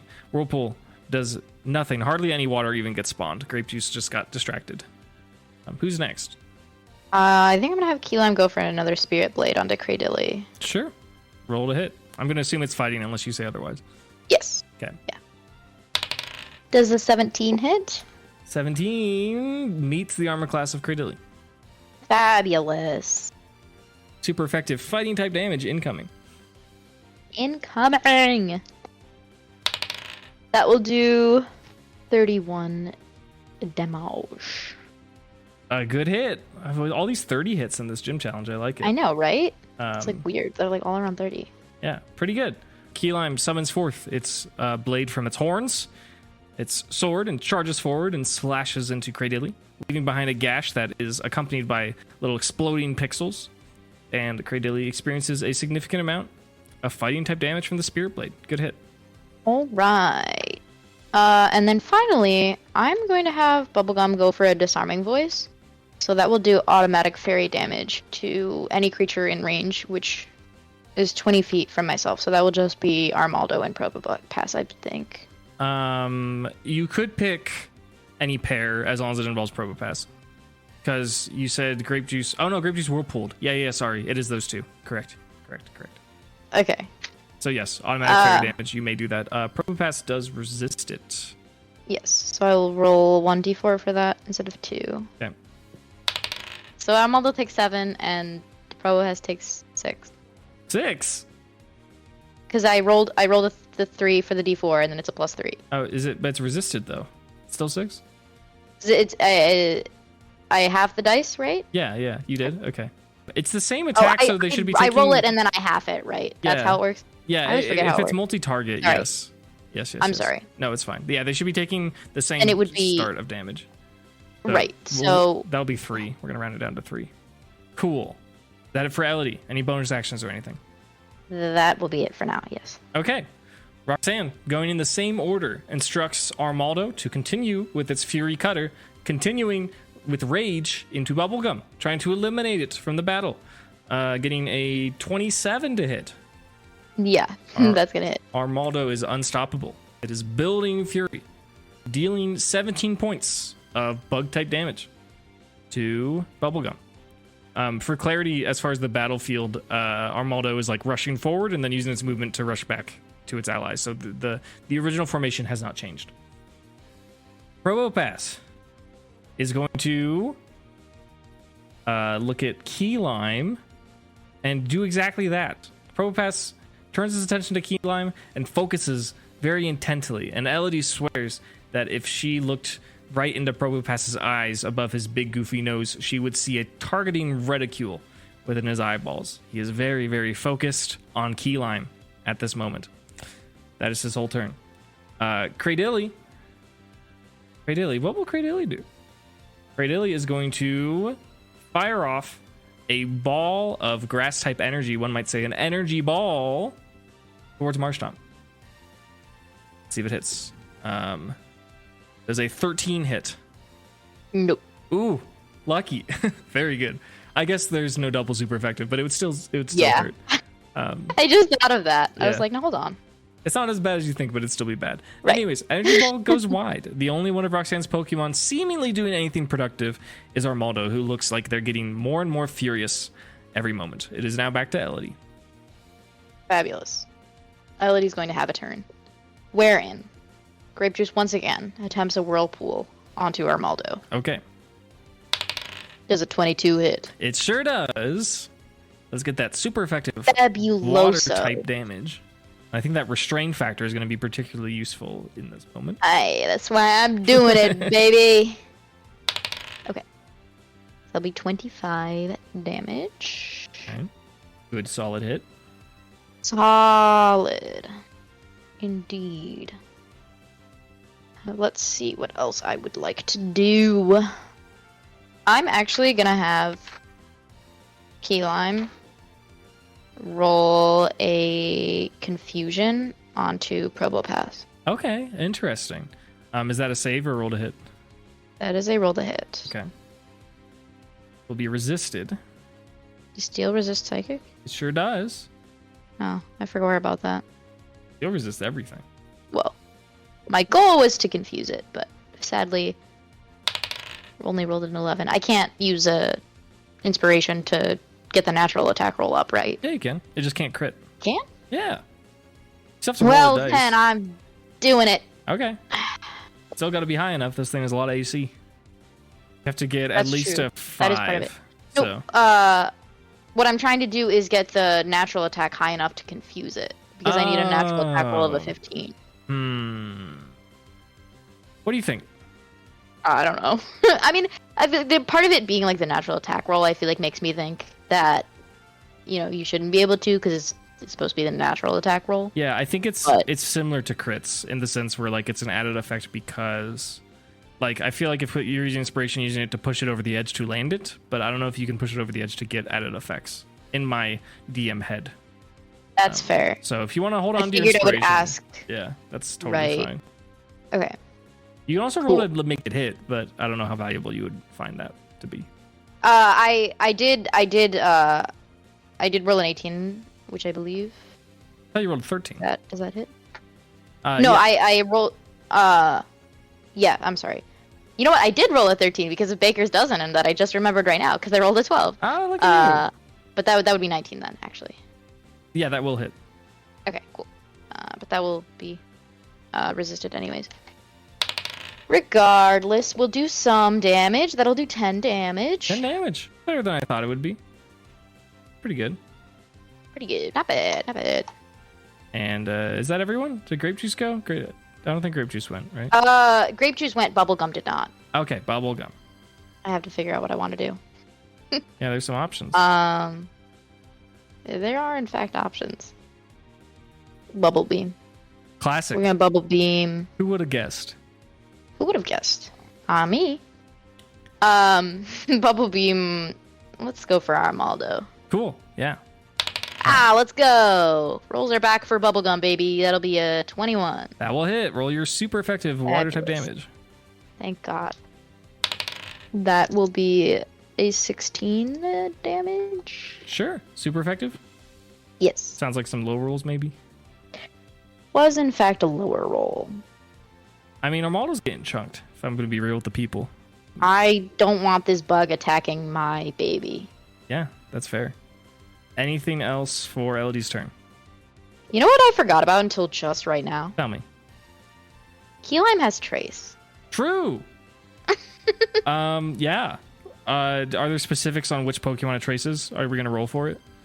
It says copies the ability of a random opponent, so I think we got to roll for it. Yeah, roll a d4, and if it's a 1, roll again. Okay. It was 1. Okay, roll it again. It was a 1 again. Okay. It was a 1 Are again. you serious? Stop it. Oh my god, this dice is broken. Okay, I'm rolling a different one. Sure. Okay, 3. Okay, Key Lime traces Armaldo and picks up battle armor. Key Lime does not take boosted damage from natural 20s. Yes. Pretty neat. Pretty cool. If I'm being honest with you, the other two would have sucked. So that's good. Let's go. Cool. Is that for Ellie? Yes, that is now it. Okay. Last turn, I did forget to make you do Sandstorm Chip, so I'm not going to force it on. I remembered to do it. Oh, you did it anyways. I did it anyways, yeah. Wow, look at you. Thank you. I would give you inspiration for that if I could, but I feel like that's not worth it. So just know that I say thank you. Okay. So that should be 4, except for on Grape Juice. Bubblegum might take 3. Bubblegum took 4 and Key Lime takes 3. Oh. Grape Juice is a ground type. Right. Key Lime takes 3? What level is Key Lime? Key Lime is 8. This is weird. Wait, what? They should both take 4. Wait, hold on. I think we just forgot to increase Key Lime's proficiency modifier. We did, didn't we? Yeah. Okay. Back to Roxanne. Movement is very important for Armaldo. So Armaldo will attempt its strength save to break free from the whirlpool because it wants to be slashing stuff. What is that threshold? 16. 16 strength. Strength is Armaldo's best stat. However, they rolled a natural 5. Yes. They will not break out, and I believe that consumes their action, does it not? It doesn't say. I'm going to say it's an action. I can't find any solid words. We are also underutilizing it on my bad, so I'm going to make that up to you as a player because restrained creatures have advantage to be hit on from allies. So true. I did hit the bubble beam, didn't I? Yeah, so it doesn't really matter. It doesn't matter. Probopass was levitating when it got restrained because it did get whirlpooled, right? Yes. So it actually was supposed to take a d6 of fall damage. Oh. And it took 5 points, so I'm going to do that. Pogger. Yeah. So yeah, that will consume its action. I think that is the way to do it. I will write that down then. Okay, great. Armaldo's turn was spent not breaking free from the whirlpool. Just kidding. Armaldo couldn't do it. Armaldo's stuck. Very unfortunate. You know who's not stuck is Probopass. And Probopass used a lock on Key Lime last turn. And will follow up by using the magnets on its nose and on the little side probos on either side of its body to charge up an incredible amount of electricity, which it funnels directly into Key Lime. And I would roll to see if it crits, but Key Lime's immune to crits right now, so it's just going to hit because it was followed by lock on. What was that? Forgot that it locked onto Key Lime. Oh, actually, I am going to roll because there's an added effect, actually. Sorry. Okay. I thought it locked onto grape juice. That was my bad. I forgot. Okay. Yeah, it was Key Lime. Unless I said it wrong, but I'm pretty sure I said Key Lime. I would not know. I would not trust my account. I would trust your account. Okay. It rolled low for the effect, so the effect won't happen. But Key Lime will take a shocking amount of electric type damage from this zap cannon. 25 points of electric type damage. No paralysis. Key Lime gets to dodge that. But a big old amount of electricity just gets funneled directly into Key Lime's body. Very, very rough. Cradilly is going to go for that Confuse Ray again, this time into Grape Juice. Rolling to hit. 21 should hit. That will do it. Okay, Grape Juice is confused. And that is Roxanne's turn. Elodie. It's a rough battle. It's a sticky situation, I will say. Yeah. All right. Grape Juice is confused. Okay. All right. Okay. All right. Got it. Bubbly Gum is going to bubbly beam into Armaldo, and as it is restrained, we have advantage. That is correct. I love having advantage. Imagine that. I love having advantage because one of those was a 1, baby. Yeah, let's go. Yeah. If I wanted to add my Scentspiration Elodie's Party Time roll to this, would I be able to do it after I asked you if something succeeded? Yes, you could. Okay. Would a 16 hit? On Armaldo? Yes. It would. Okay, well then I'm not going to use it. Because I rolled a 16. At this rate, you determine their armor classes, so I will share with you. They ascend from 16 to 18. Not in order, but one of them 16, one of them 17, one of them's 18. Okay, I was going to say, now hold on. Yeah, That seems incorrect. And then I was like, okay, never mind, I get it. Yeah, I know what they are now. Okay, cool. All right, damage time. Not the best roll, but a good enough one. 20 damage. 20 even? Yes. Hey, Armaldo's looking frustrated. Its fury has turned more into a sense of resignation almost. It feels helpless, worthless even. It's a sad shrimp. All because of bubblegum. It's a sad shrimp. You got 2 other mons, one of them's confused. I sure do. And one of them is, in fact, confused. I'm going to roll for what happens to grape juice if it is confused. Yeah, let's see. The confusion roll, essentially. Yes. Yep. So this is a d20. Fabulous. What'd you get? I rolled a 5. Excellent. Excellent. You could, or no? Did you already use a? No, you didn't use your Scentspiration. I didn't. There's a chance. Oh, can I do that? Can I please do that? You could, but if you roll less than a 5, you're still gonna hit yourself. So right. Oh, that's That is rough. That's your risk to manage. I will not stop you from doing so, but I want to let you know. I'm gonna do it because I'm a risk taker. Okay. We're risk takers out here, and it counted off because that was a 7. Let's go. Yeah. Marshtomp is still confused, but will not take confusion damage and gets to act. It was worth it. Okay. Epic gaming moments. So, question. Yes. So, Armaldo's in the whirlpool. Correct. Probopass. Mm-hmm. Also in a whirlpool. So I didn't specify. The technique that this functions on is like D&D concentration. So really, technically, only one of them should be in a whirlpool at a time, but I didn't clarify that. So for this moment, I'm happy to allow them to both be in a whirlpool, at least for this turn. Okay. So my other question was going to be basically that since I have automatic water damage from it, can I only have one of those do that? Exactly. You can only have one whirlpool active at a time in general. Right. I just didn't clarify it, so I don't want to punish you for that because I didn't tell you. Right. But that, I mean, I think that's fair for now to be only able to activate the automatic water damage on one of them. Yes. For now. After this turn, Armaldo got it afterwards, I believe. So after this turn, we're going to have it just on Armaldo. I'm not going to say you can activate whirlpool damage on both of them, but I can say you could choose either. Right. Yeah. Right. For this turn. Right. So who do you choose? See, Armaldo seems like it's on its last legs, and I'd love to just take it out, but Probopass is harder to hit, and I don't want to have to whirlpool it again. But also, like, I will have to. It's just to get the damage off right now. I think I'm just gonna try to end Armaldo, and have it do Armaldo. Try to end it. Let's see it. Try to end it. I think I know your damage calc, and I think you need a high roll. It was a high roll. Okay.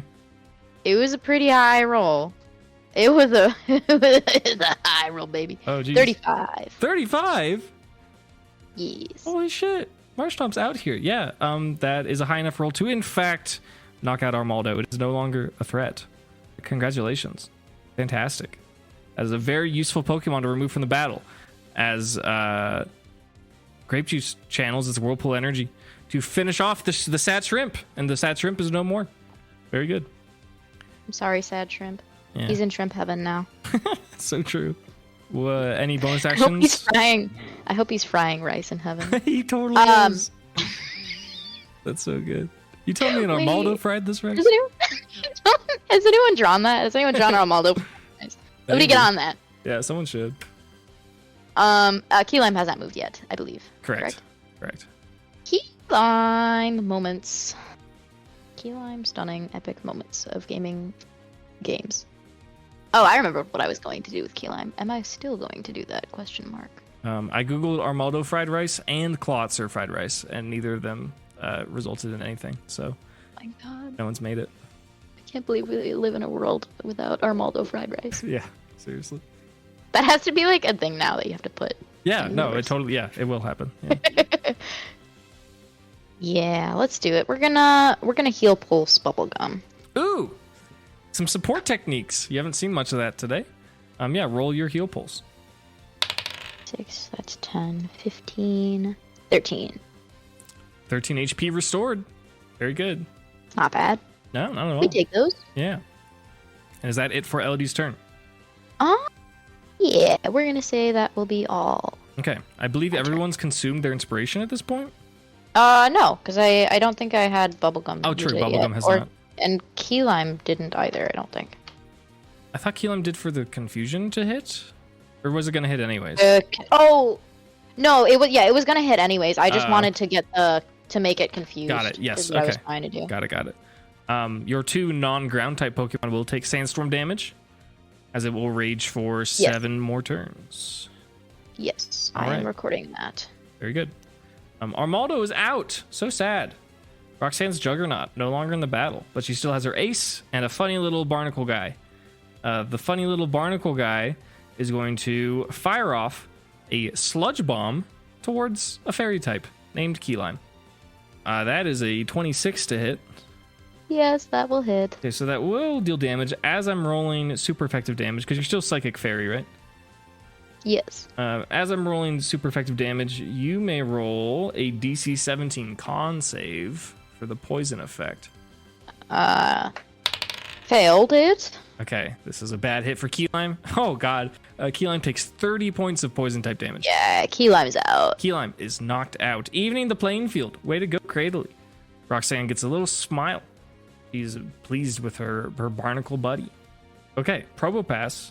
Probopass is gonna do the simple plan, like the band. Is gonna roll to use an attack on Grape Juice. Going to tremble the earth beneath it in the attempt to do an earth power. Rolling to hit. Does a 14 hit. That will meet, so yes. Okay. Earth power dealing 15 points, low roll. 15 points of ground type damage. And that will end Roxanne's turn. Okay. I am afraid. It's a time. It's definitely a time. So, can we, like, shift, or are we still in our position? You can move. You can do whatever you want. Right. What I think we're going to do is we're going to roll our confusion on Grape Juice. Please. Baby. Okay, so we're still confused, but we are going to be able to move because I rolled a 12. 13, actually, Baker's doesn't, even though it doesn't matter. Let's go. But I got to, so I always forget. So we're going to whirlpool the Probopass now. Okay. That will be 29 damage. Yo. And it is now in the whirlpool. Ayo. Ayo. Probopass? I'm also staying where we are. And bubbly gum. Going to go for that sweet, sweet bubble bean. Cool. To Probopass as well. The focus. I love it. Ooh. 21 to hit. That'll do Let's it. go. Look at these Let's Pokemon. go. These water types. They're carrying. They're doing great. Yes. We didn't need Key Lime. I'm sorry, Key Lime. The heal pulse was clutch, right? So. Yeah, the heal pulse hopefully pans out to be actually super duper helpful for us. Unfortunately, that was a terrible damage roll. Oh no. It's gonna do 8 damage. 8? No way. Yeah. I rolled 2 2s. Seriously? And that was super effective? You doubled your dice? Oh wait, hold on. I'm so bad at math. That's 4 times 2 is 8 plus 4. That's 12.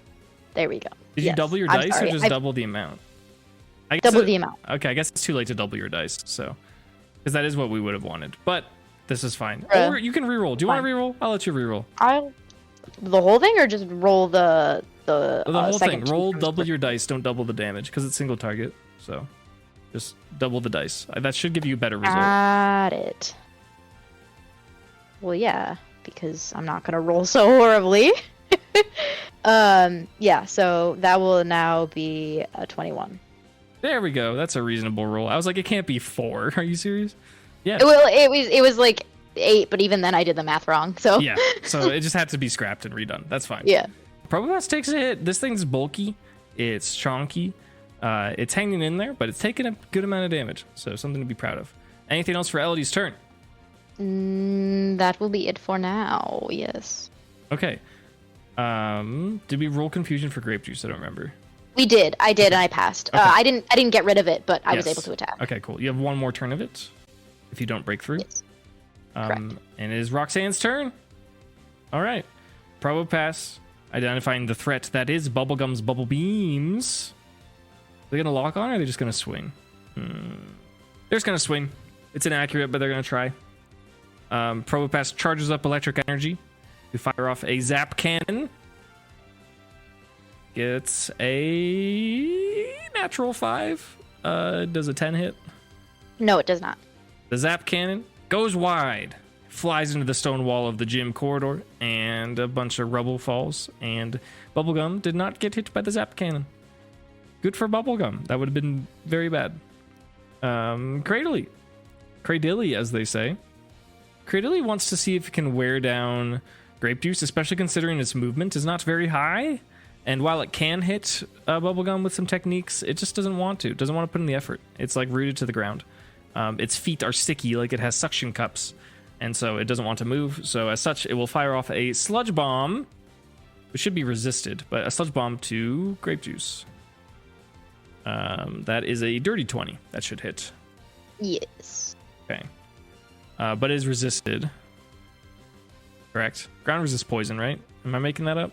Yes, I am in fact resistant. Okay.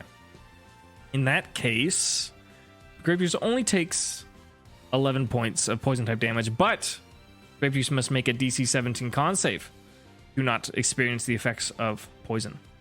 Up trying to put status conditions on my Grape Juice. It's all Cradley knows. We're fine. Dirty 20. I'll look at that. Too easy. Too easy. Grape Juice would never also, my get HP is nice. Just saying. At 69 right now? Yes. Very cool. Very, very good. That's it for Roxanne's turn. Overall, not the greatest turn. Back to Elodie. Can you wrap this up? Is it possible? It's kind of neck and neck. I don't think I can wrap it up this turn, seeing as I haven't really done anything to Great Illy. I think I did one attack into Great Illy. Correct. But maybe we can finish off Probopass. That would be good. That'd be cool beans. Let's go for this Bubble Beam into Probopass here. Okay. He is Whirlpooled, correct? That is correct. I don't think I did advantage last time for Bubble Beam, but it doesn't matter because it hit anyways. Yes. But now I will. I'm going to add my party time. Oh, sure. To this one because it did not work out. Okay, there we go. Dirty 20. That will hit. Fabulous. It's my last Bubble Beam also, by the way. Oh, PP coming into play. PP coming into play. I am keeping track of it. Yeah, that's good. Oh, fabulous roll. For the first two. Terrible for the second. I rolled an 8 and a 7 and then a 1 and a 2. Oh, no. That's funny. Okay. So that's 22 anyways, regardless. Oh, that's pretty good. 22 points of water type damage as more bubbles come out of Bubblegum. And it seems like Probopass is hanging on. Not much left for Probopass. Still hanging on. Yep. This guy. All right. Thank you. Last turn of confusion for Grape Juice. Yeah. Can she attack? Come on, Grape Juice. Baby, you got this. 13. Let's go. Nice. All right. Whirlpool automatic damage. Okay, it's not guaranteed. You got to get a certain threshold. I will still roll this. Yes. Are we looking at 23 damage? With 23 damage, Probopass hangs on with 2 HP. No. I am so sorry. Probopass is still in it to win it. Not giving up yet. Anything else for Elodie on this turn? No. Okay. Probopass is restrained, cannot move. Cradley has suction cups, can move, very low movement speed, but it doesn't need to move because the range of this attack is enough. Cradley will fire off an energy ball towards Bubblegum, and it's a roll to hit. And it rolls poorly. Does a 10 hit? No. The energy ball goes wide. It seems that Bubblegum is flipping and flopping around and dodging these ranged attacks. Good for Bubblegum. Probopass, feeling like the Zap Cannon wasn't really working out, it's also going to target down Bubblegum with an Earth Power, one of its favorite techniques to use. That should hit. That's a 24, baby. Yes. Okay. It's a pretty okay roll. It's a 16 points of ground type damage to Bubblegum. All right. Bubblegum hanging in there. Hanging in there. Torrential, perhaps? Torrential, but I don't have Bubble Beam, so it no. doesn't really matter. Yeah, that's fair. That's it for Roxanne. It's a close battle. Oof. It's gonna end soon. In whose favor, no one knows, but it will end. I think I know what I must do. What must you do? First of all, I'm gonna have Bubblegum Disarming Voice Probopass, which knowledge of 2 HP back means that's an automatic kill because it's +3 damage. Even with resist, though, you're sure you can't get a 1? Well, it's +3. Oh, yeah. Okay, yeah. Yeah. That's fair. It just won't miss. It'll just happen. Very true. Never miss. Never miss. Probopass will go down to the screen. Very good. It is just... Bubblegum is like, die, please. Yeah. It is just Cradilly. Cradilly is the last one standing. It is very healthy. See that? That is correct. Note, as Probopass faints, that ends the concentration of the sandstorm, and the sandstorm is gone. Oh, fabulous. That is wonderful news. I'm thinking. Take your time. I want to Whirlpool or if I want to Mud Bomb. Neither will be super effective, which is really unfortunate. Mud Bomb will give disadvantage, which I kind of think would be really nice. I only have one Whirlpool left. Otherwise, I would just Whirlpool because then I could get the automatic damage, but it won't matter because I only have one left. I think I'm going to Mud Bomb. Okay. Oh! Side note. Yes. I believe last time we discussed Elodie's Party Time being a bonus action. Correct. Or not last time. At some point we did. Yes. So it is a bonus action, correct? Most inspiration-giving things are bonus actions. Anyways, can I use it to give one of these lovely ladies some lovely senspiration? Yeah. Please do. Okay. You have 2 left, right? Yes, I do. Yeah. So I will give one to Grape Juice right now. Okay. Grape Juice feels inspired. What did Elodie do to inspire Grape Juice? Was it inspiring words? Was it a look? What was it? I think it would be inspiring words. I think she would be like, "Let's go, Grape Juice," and maybe cabbage is out too, yeah. and aubergines in the basket, and they're all like cheering. Sure. Yeah. Can you give me a D20 on that? Yes. 6. 6. Okay. Cool. Yeah. Pretty motivating. Pretty inspiring. Grape Juice will in fact get an extra inspiration, feeling inspired from their trainer and from Cabbage. Fabulous. All right, time for this Mud Bomb, finally. It was a nat 1. No! Seriously? Yes. Oh, no. Grape Juice. Fine. It's fine. Grape Juice. No. We're fine. We're literally fine. It's fine. Yeah. We're literally fine. I think Grape Juice got too excited by the cheering that Grape Juice just didn't attack. Grape Juice was just looking at Elodie and Cabbage and being like, wow, they care about me. And just just didn't do anything. Yeah. Uh-huh. So enraptured. Okay. Yeah, that's unfortunate.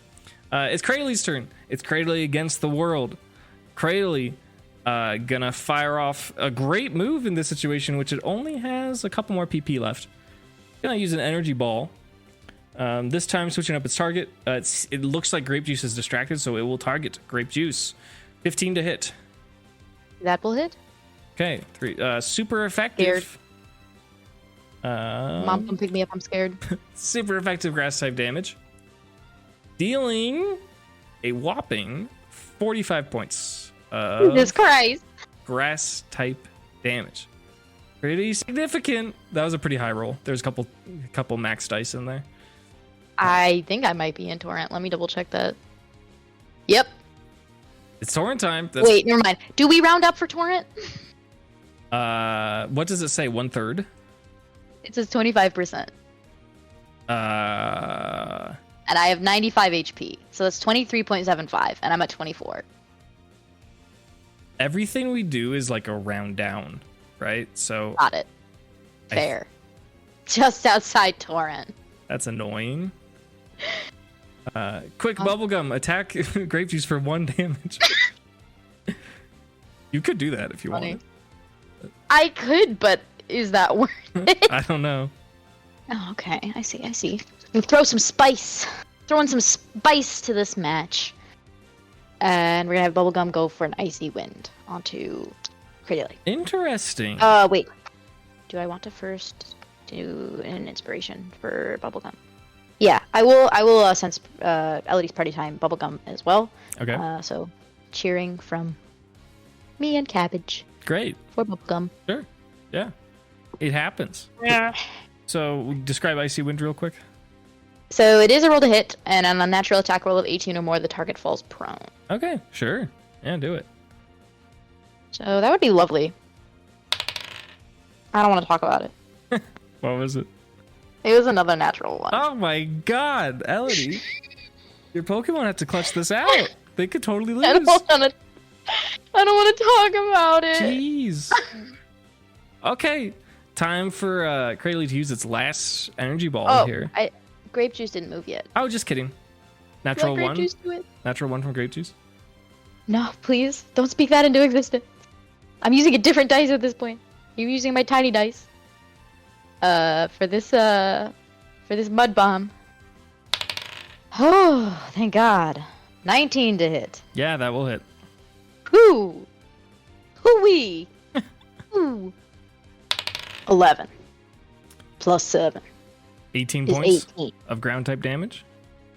Yes. Yes. And then I do think I'm going to add D8 of Ellie's party time onto that. Okay. So, because I want to. Sure. It was a 1. Oh, great. And party time. It's party time. Woo! More importantly, is Cradley muddy? Did they get all muddy? Oh, you have to take a con save. That's what I make thought. a con save. Yeah. Yes. What's the save? 16. They crit, so they will not be impacted by that. This is mean. I don't know what to This tell is you. mean to me. Hey, that's my first D20 all day. Okay, so cool. Anything else for Elodie's turn? That's a great question. Yes. Yes. There's more. Yeah. No, that's it. Okay. Cradley will consume their last energy ball towards Bubblegum. Hopefully it hits. Rolling to hit. Does a 12 hit? No. Unfortunate. Once again, Yeah, baby. Bubblegum hops out of the way. And Cradley just is out of energy to make energy balls. Any grass type spirit bombs. It cannot do so anymore, which is very good news for these water types. That is Cradley's turn. It's still looking pretty healthy. Doesn't look too beat up. All right. Can Elodie do it? Is it possible? Is it? Do I dare to dream Imagine. of a world where I can end this battle? Well, we're going to try. We're going to first go for that icy wind from Bubblegum. Okay. And I'm going to roll the hit on that. Let's see it. Fabulous. 21 to hit. 21 to hit, yeah. Oh my god. This is like my second time rolling like a 17 when an 18 would have a special effect. Or like rolling just under having a special effect. That's because a annoying. natural roll of 18 would have made it prone. But I got 17. Damn. It's fine. It's fine. I don't need it. I don't need the prone. It is super I'm too effective. good for that. So that helps. It is effective. Yeah. Grass rock. There was Rock doesn't resist ice? No, there was a question from George's Trivia. And he told you the 4 weaknesses of Lilleep, which are the same as Cradley, are bug, steel, fighting, and ice. So there you go. I've been paying attention. Well, anyways. Yeah. That's fabulous. That's fabulous news. 13. Super effective? Oh, I guess it's like a support move, so that does make sense. Yeah. It's not stab, so yeah, that makes sense. Okay, yeah, 13 points of ice type damage. Cradley is not rendered prone. Its suction cups are just too sticky. Doesn't want to move. What's Grape Juice going to do?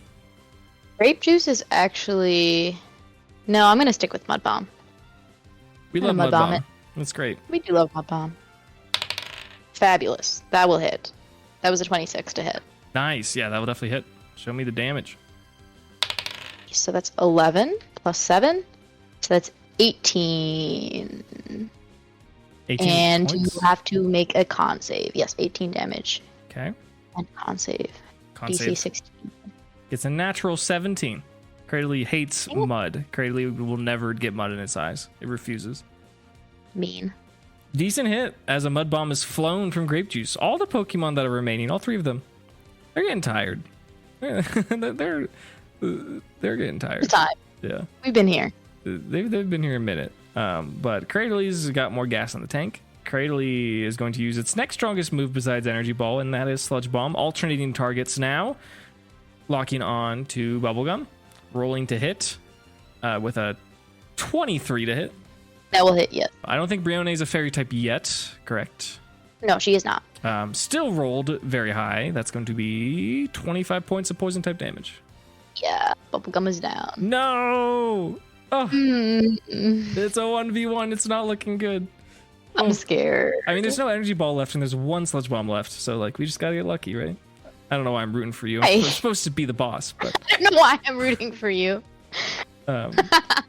okay, that's it for Cradley, though. It's Grape Juice versus Cradley. Grass type versus water type, but the grass type is out of grass type moves. Grape Juice, can you do it? Let's find out. Can I just go up and, like, pinch grape juice? Sure, to you do want a to smack damage? it? Yeah. So that I can get Torrent. Okay, here's the thing. I think that would be uncouth in, like, the Trainer League Battling that's Society. Why, You can try for it. but you're gonna have to pass it off or like deceive it or something as like something else. So I will say yes, but not for free. And I'm not sure what the penalty would be if you got caught quite yet. So yeah, that's fair. I'm banned from all future gym. I come back from the gym challenge telling everyone I'm banned from gym. Yeah. What did you do, Elodie? I slapped my Pokemon. Maybe you should just do it for the clout. Honestly, like this is like so bad, but I just want to do it because it's funny. Yeah, up to you. Up to you. Yeah, I do kind of want to try. Okay, what's your strategy? What are you gonna pass it off as, or like how are you gonna approach this? Like you know how like when like boxers like go back to their like corner and like the like coach is like rubbing their shoulders and like hyping them up. Yeah. And like, you know, like slap them, go over to do that kind of thing and like kind of slap her on the back a little bit. Sure. What role would that be for Elodie to pass that off? I have no. If we're talking like sleight of hand or stealth to like make it seem like I'm not doing anything else, I mean that could be like Dex, but I don't know if that's what you want to do. That's up to you. I want to know what Elodie wants to do to pass off this like risky kind of. It's also see, I could be really greedy here and say that it's a performance because I'm performing that I'm doing this. Like performing that I'm like being a little coach, but like that's not actually what I'm doing. Yeah. But that would be really, really stacked in my favor, so I don't know. You could persuade me. Like you are the trainer, so there's not a lot of persuading to be done like that you're like coaching it, but like if you I'm saying like it's a performance to Roxanne that I am being a like just, you know, hyping her up. Okay, yeah. Yeah, sure. Do you think Grape Juice is gonna like play along, maybe? You think they're gonna get Grape Juice, yeah, I think Grape Juice knows her abilities, and I think she knows that like we kind of need that. Okay, sure, yeah. Give me a performance check. Yeah, that's fine. Okay. All right. 15. 15. Okay. I thought you could have rolled better, but I will say that's enough. That's not a failure. What exactly are you doing to Marshtomp? I'm trying to do 1 damage. Okay. Roll a d4. Okay. I got a 1. Okay, perfect. Yep, cool. Elodie trying to hype up Marshtomp to enter torrent range, pinches Grape Juice a little bit and deals 1 damage to her own Pokemon. Kind of cheating, but that's kind of sick anyways. And yeah, you get to have Grape Juice and torrent for that. Roxanne doesn't think anything of it. She's just like, oh, charismatic trainer. That's great. All right. Now I'm going to use my last Whirlpool. Perfect. Look at you. Roll to hit. Please. That is, in fact, a 17. That will hit. Oh my god. I rolled 2 8s. I rolled 2 8s. Are you kidding me? Is that max damage? That is max damage. So that's 16 plus then 14 because it's double the damage bonus. So that's 30 damage. 30 damage? My goodness. That pep talk must have really worked. Yeah. Moments after Elodie encourages Marshtomp and maybe does something kind of sly to give her an advantage, it pays off because Grape Juice fires off a whirlpool, dealing maximum damage. Was it perhaps because of the pep talk? Was it a little bit of ally damage that Grape Juice took from Elodie? Who knows? But after this hit, we do know that Grape Juice feels particularly inspired and begins to glow and flash white and come out the other side as a brilliant, powerful, shiny Swampert. Yeah. The battle is not over, but please reference your Swampert stats and sheet for the remainder of the battle, whether you win or lose, as Cradley is still standing. Yeah, that's fair. So Roxanne is like, oh yes, the charismatic pep talk must have certainly made a difference, and she's very impressed. And she herself is a Swampert fan, and she sees many trainers who enter her gym with Mudkips. It is a pretty common trend, so she is pleased. She thinks it's a great Pokemon. Nice and fierce in a brilliant magenta pink with large fins and a foreboding body. Seems very agile and athletic. We love to see it for Grape Juice. Regardless, Cradley needs to make an attack. Also, your HP is going to be the same plus your new max HP difference. So, like, just give yourself like... Oh, thank God. Give yourself like 30 more HP, I think. Okay, sure. Why not? It just sounds good, yeah. Cradley wants to introduce some volatility. Going to be rolling that Confuse Ray for this battle. Well, I don't know Swampert's new AC, but they got a 17 to hit. Yeah, that'll hit. Hell yeah. It's not all fun and games. You get a Swampert, it doesn't mean you win. This is so funny. Can Elodie cheat her way to victory? I cheat my way to victory. She's a good person, I swear. Alright, we're gonna roll this confusion.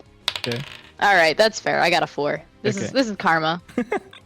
Right after, Grape Juice gets a max roll and evolves and is here to demonstrate all this power, it just is confused. Which is very funny and appropriate. So back to Cradley. This is its last Sludge Bomb. Oh? Yes? What's its proficiency modifier? It should be 4. Okay. Yes, it's 4. It's 4. Just making sure for that confusion damage. Yeah, very important. Yeah. Cradley's going to use its last Sludge Bomb here. 26 to hit. Yeah, that'll hit. Okay, it's resisted. Swampert has a little bit more HP than Marshtomp.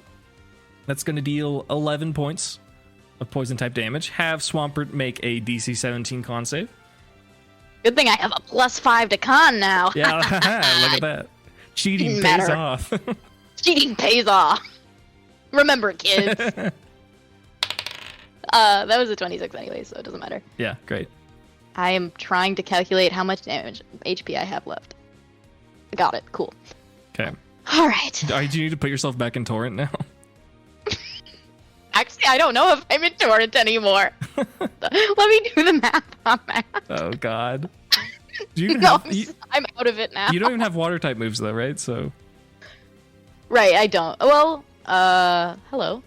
I have new moves. Oh, what are your new moves? Let's hear them.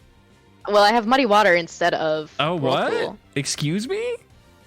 That's crazy. Yeah, hello? There's a new move. That's insane. Well, so do I have PP for that? Of course you do. It's a different move. Snaps. All right. Question. We are in a rocky kind of environment. Yeah. Andy, would one describe it as? Sure. Sandy, rocky. Would one describe, like, I whirlpooled, so, water got on the sand. Are there parts of the terrain that are perhaps muddy? All right, Grace, you're pushing it a little bit. you're pushing your luck. Okay. I think in general, I like your thinking, and I do support that. I think that would require a usage of a water type move to make that happen. I don't think it happens passively as the result of an attack. That's fair. Okay. I like you asking, though. I do want you to ask those sorts of things. You give me Swamp Monster, I want to use it. Yeah. Of course. Now that I don't have Torrent. Well, I kind of want to use this fun new move of Muddy Water. Sure. Let's see it. Roll to hit Muddy Water. Can I get a successful... Yes! Yes, finally! The effect of a move goes off because I rolled a 16, and if the natural roll is 15 or higher, finally! Finally! And what's that effect? If I roll a 15 or higher, natural roll, the target has disadvantage on their next attack. Excellent. And how much damage do you deal? This has a chance Maybe. to KO? It's not very high, but there's a slight chance. Oh, well, I don't think I did. Okay. 24 damage. 24 points of water type damage with a brand new attack, Muddy Water. Swampert, Grape Juice. The shiny Swampert uses its natural water type energy to summon a small wave that charges forwards and crashes into Cradley, dealing a pretty significant amount of water type damage, but Cradley's still standing. Cradley's going to take their turn unless Elodie has a bonus action. This is the last turn of the battle.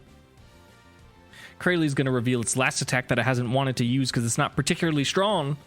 That move is Brine. With Swampert's current HP total, it may be strong enough. We will see. Rolling to hit. Does a 13 hit Swampert? No. Brine misses. Cradley shoots some water out of its face. Swampert is unaffected by it. Pelts into its body. Swampert kind of likes it. Grape Juice is into that. Can Grape Juice finish the battle? That is a question only Grape Juice can answer. Can we do it? We're gonna muddy water again to find out. Are you still confused? Am I still confused? Yes, I am. I do need to roll for that. Thank you. Yeah, of course. I rolled an 18. Okay, it's gone. I am no longer confused. Confused no more, as they say. Grape Juice said not today. Oh God, really? As in like not being confused. Oh, okay, today. okay. I thought that you rolled a hit. I was so yeah, worried. no. The roll was fabulous. Okay. The roll was the natural roll was 17. We'll say so. That's enough. Great. Yeah, that will connect. I think you do need to. I don't know if you need to roll damage. Let's just see what your damage is. 19.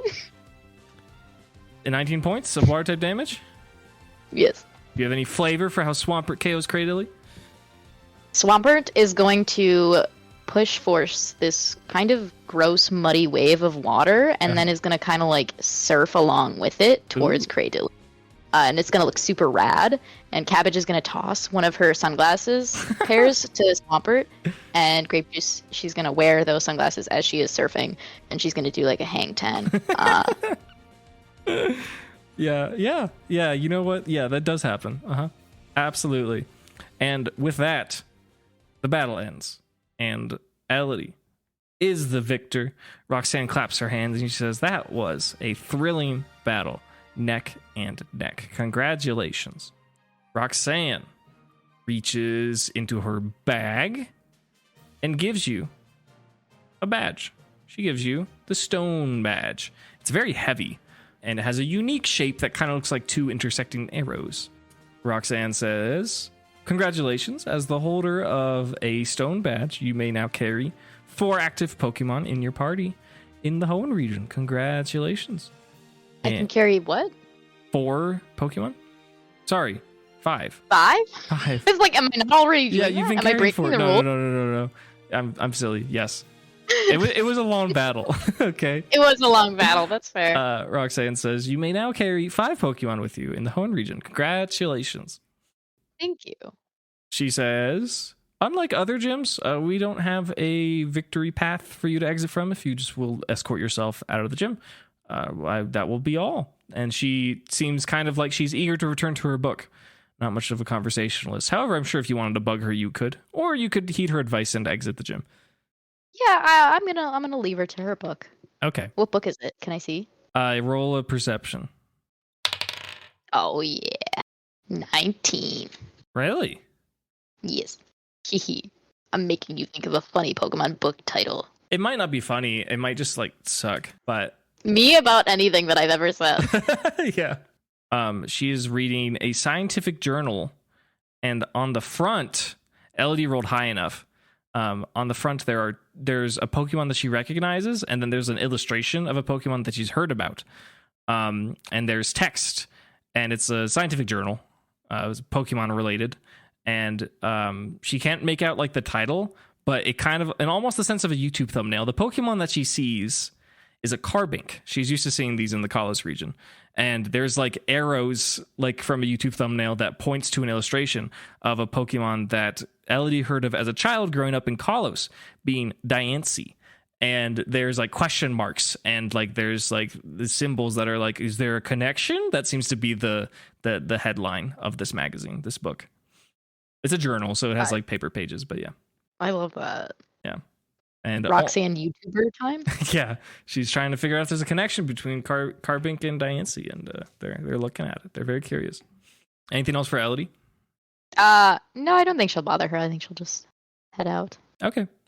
As Elodie exits, she sees Sunny Biscuits, the docent. She's back in their docent uniform, and they say, "Elodie, you're back. I took a look at your gems. Are you trying to sell all of them?" Yeah, I think so. Okay. I'm going to ask you to make a very, very impactful D20 roll. Oh, goodness. It's historically been wonderful for me. Yeah. 8. 8, okay. Sunny Biscuits says, Elodie, I'd be happy to give you, based on the value of these gems, 8,000 Pokédollars.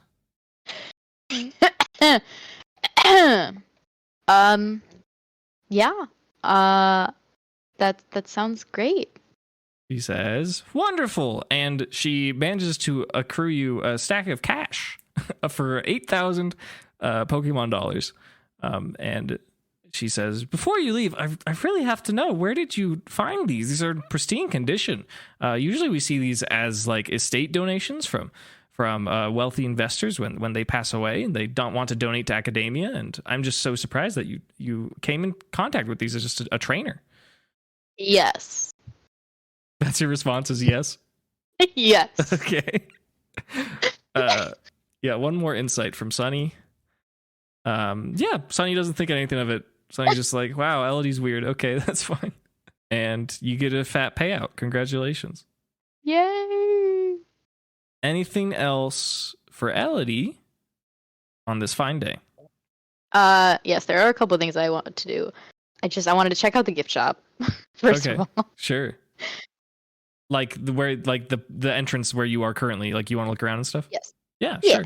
Well, are you looking for anything in particular? I don't know. Are there any like pretty pink stones? Sure. Roll perception. Roll a wisdom check. 12. 12. Yeah, there's a couple. There's 2 pinkish stones that seem to grab Elodie's attention. One of them seems to be like a shard of something that might have been greater. It's less pink and more purpley. It's kind of like a jagged piece of rock that it has like a vague familiarity to it. But yeah, it's more of a purple than a pink, and it says unknown shard as the description, and there's a date, and it says like 20,000 approximate years ago seems to be the estimate for that one. There is a solid pink. Yeah, it's kind of purple too, but we'll let it roll. This is like a gift shop item that is like for sale, and it is a shiny stone. There's a description that says typically comes in a yellowish color. This is a shiny stone which evolves certain species of Pokemon. So it is a rare pink shiny stone. And those are the 2 most outstanding pinkish purplish things that Elodie finds here. There's one more. I lied. There's one more. Oh. Okay. There is also on display, not necessarily for sale, but there is a mysterious orb, and it says unidentified, found near Fort Tree City, and it seems to have like a swirling mist inside of it, of which its colors are largely a bright pink and a deep blue, and it's like there's a storm inside of this orb. It is roughly palm-sized. I want the orb. You want the orb. It may not be for sale as there's no price tag on it. I will say, hey, Sandy Biscuits? That's their Sunny name? Biscuits. Sandy Biscuits. Weird name. Sunny Biscuits. How much for this orb here? Sunny says, well, I don't think that one's for sale. What is it? Sunny says, well, it hasn't been identified. I think I have a lot of different theories about it. It's a little too big to be a naturally occurring gemstone. In my professional academic opinion, I don't think it was found underground. I think it was made by someone or something, but I don't really know much more than that. I think it's really pretty, though. And Sunny is like looking at it affectionately. It is really pretty. Yeah. You may make a check of some sort if you wish to persuade or do something. Well, can I inspect it a little more closely? Sure, you can roll an investigation. I would like to. I would like to know what you're trying to ascertain about it, though. If it reminds me of anything I've seen before, like that I would know of that made it. Okay, interesting. Sure. You can roll investigation on that. Yeah. That was a natural 20. That was a natural 20?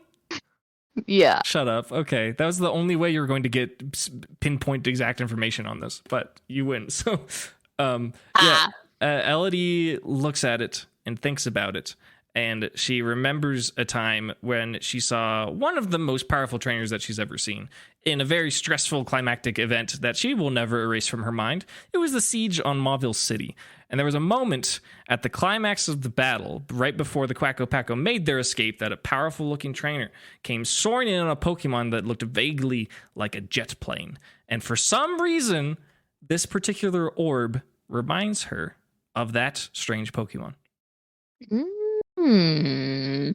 Interesting. All right. Elodie's already cheated a gym battle. Is she above thievery? No. I'm not going to steal it. Okay. I don't even know what I would do with this. Okay. Oh, well, I guess I could. I'm not thinking of stealing it. I'm thinking of trying to bargain for it. Okay. I do want it. Can I ask what the other 2 stones here do? Well, the description of the shiny stone, does that at least tell me what it does? Yeah, it's a stone that evolves certain Pokemon. It just happens to be pink. Okay, well then I'll ask what if there's anything special about the other pink stone that I was looking at. Yeah, the purplish shard. Yes. Yeah. Sunny looks over at it, and Sunny says, "Gosh, I don't know.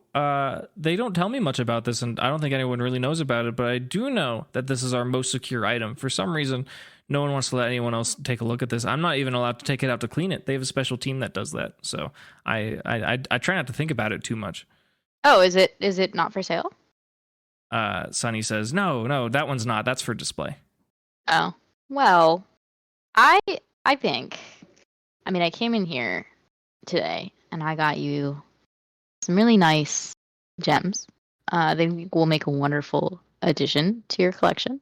I think I have more to offer you, which is knowledge. And I think I can offer these things in exchange for you allowing me to purchase this lovely swirling orb. Yeah, roll persuasion. Okay. That's a dirty 20. My God. Elodie, what's wrong with you?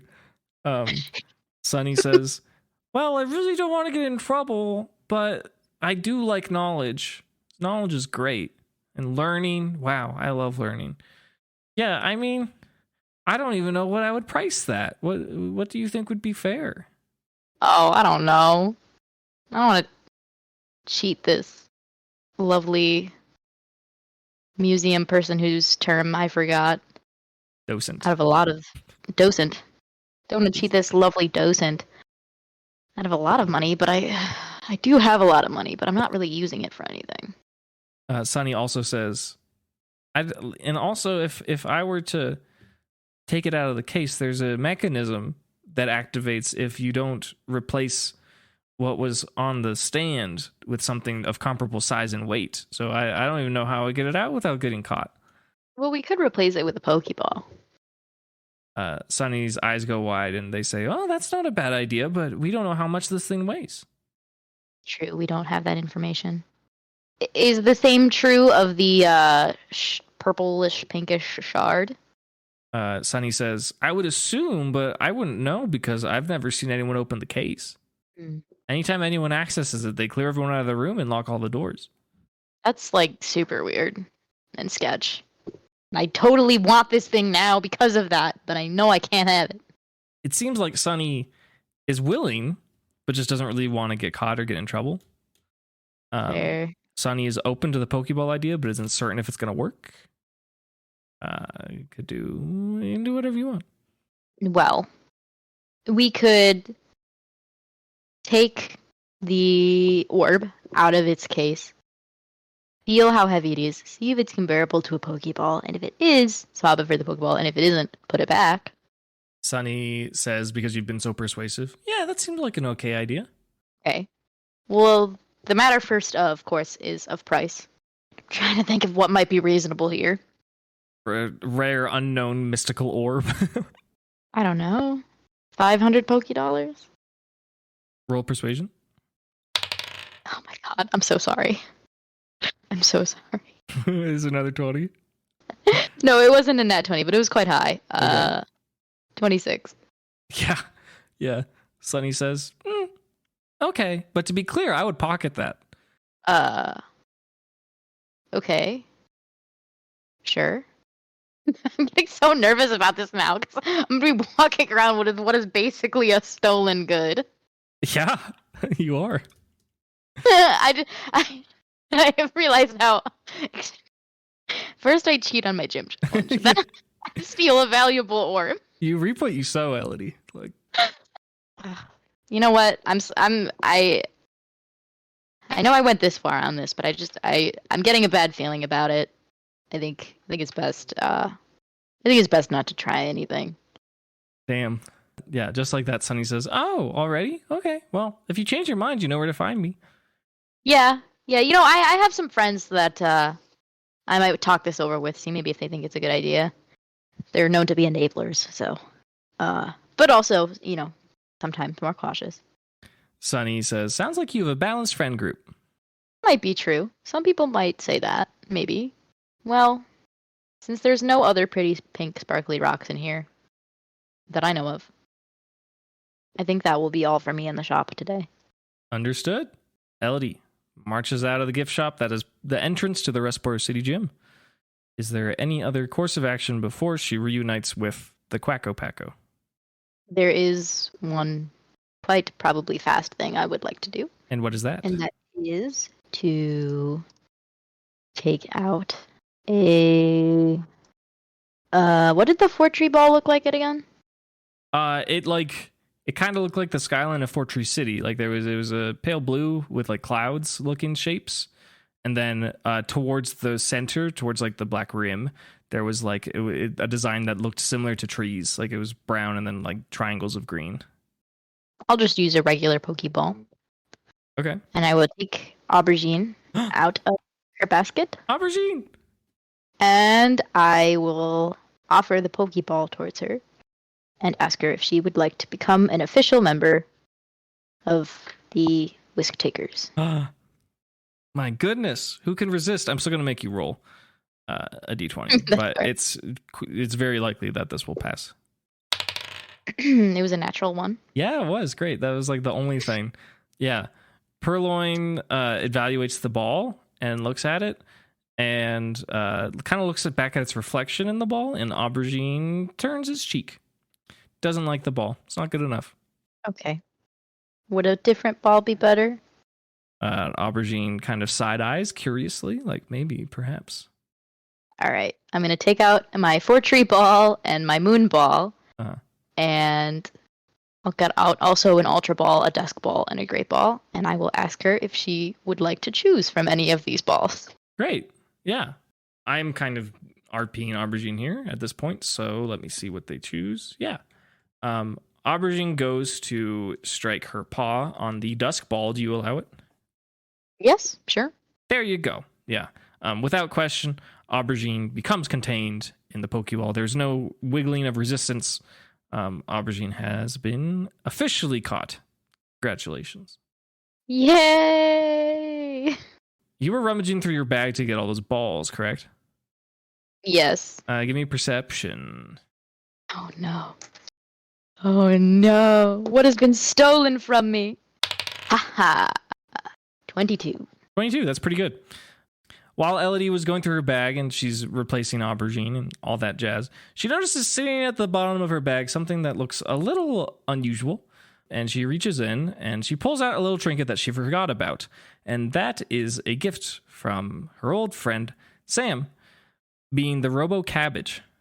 Cabbage. And at the specific angle, Elodie peers at Robo Cabbage and sees that if she looks in its eyes in the right angle, there's like a blinking red dot in the middle of the little Robo Cabbage. What is that about? Who knows? And that's where we will end our play session. No. Hello, and thank you for listening to the latest episode of Dunsparce and Drampa. I've been plugging the same things at the end of every episode, but it's so worth it because we keep having new people come by to the Discord, and it's not too late to join. If you're listening right now, go to discord.gg/Calyrex, patreon.gg/CALYREX. Not only podcast discussion, but lots of other gaming and Pokemon things as well. Special thanks to our latest patron, Ethan. If you would like to become a patron and get access to bonus content, art, discussions, behind the scenes, gameplay kind of stuff, please feel free to join the Patreon. It really helps us make this possible. So be sure to thank a patron the next time that you're listening to this podcast, because without them, it wouldn't be happening. Thank you so much for enjoying and listening and spending time with us, and we will see you next week.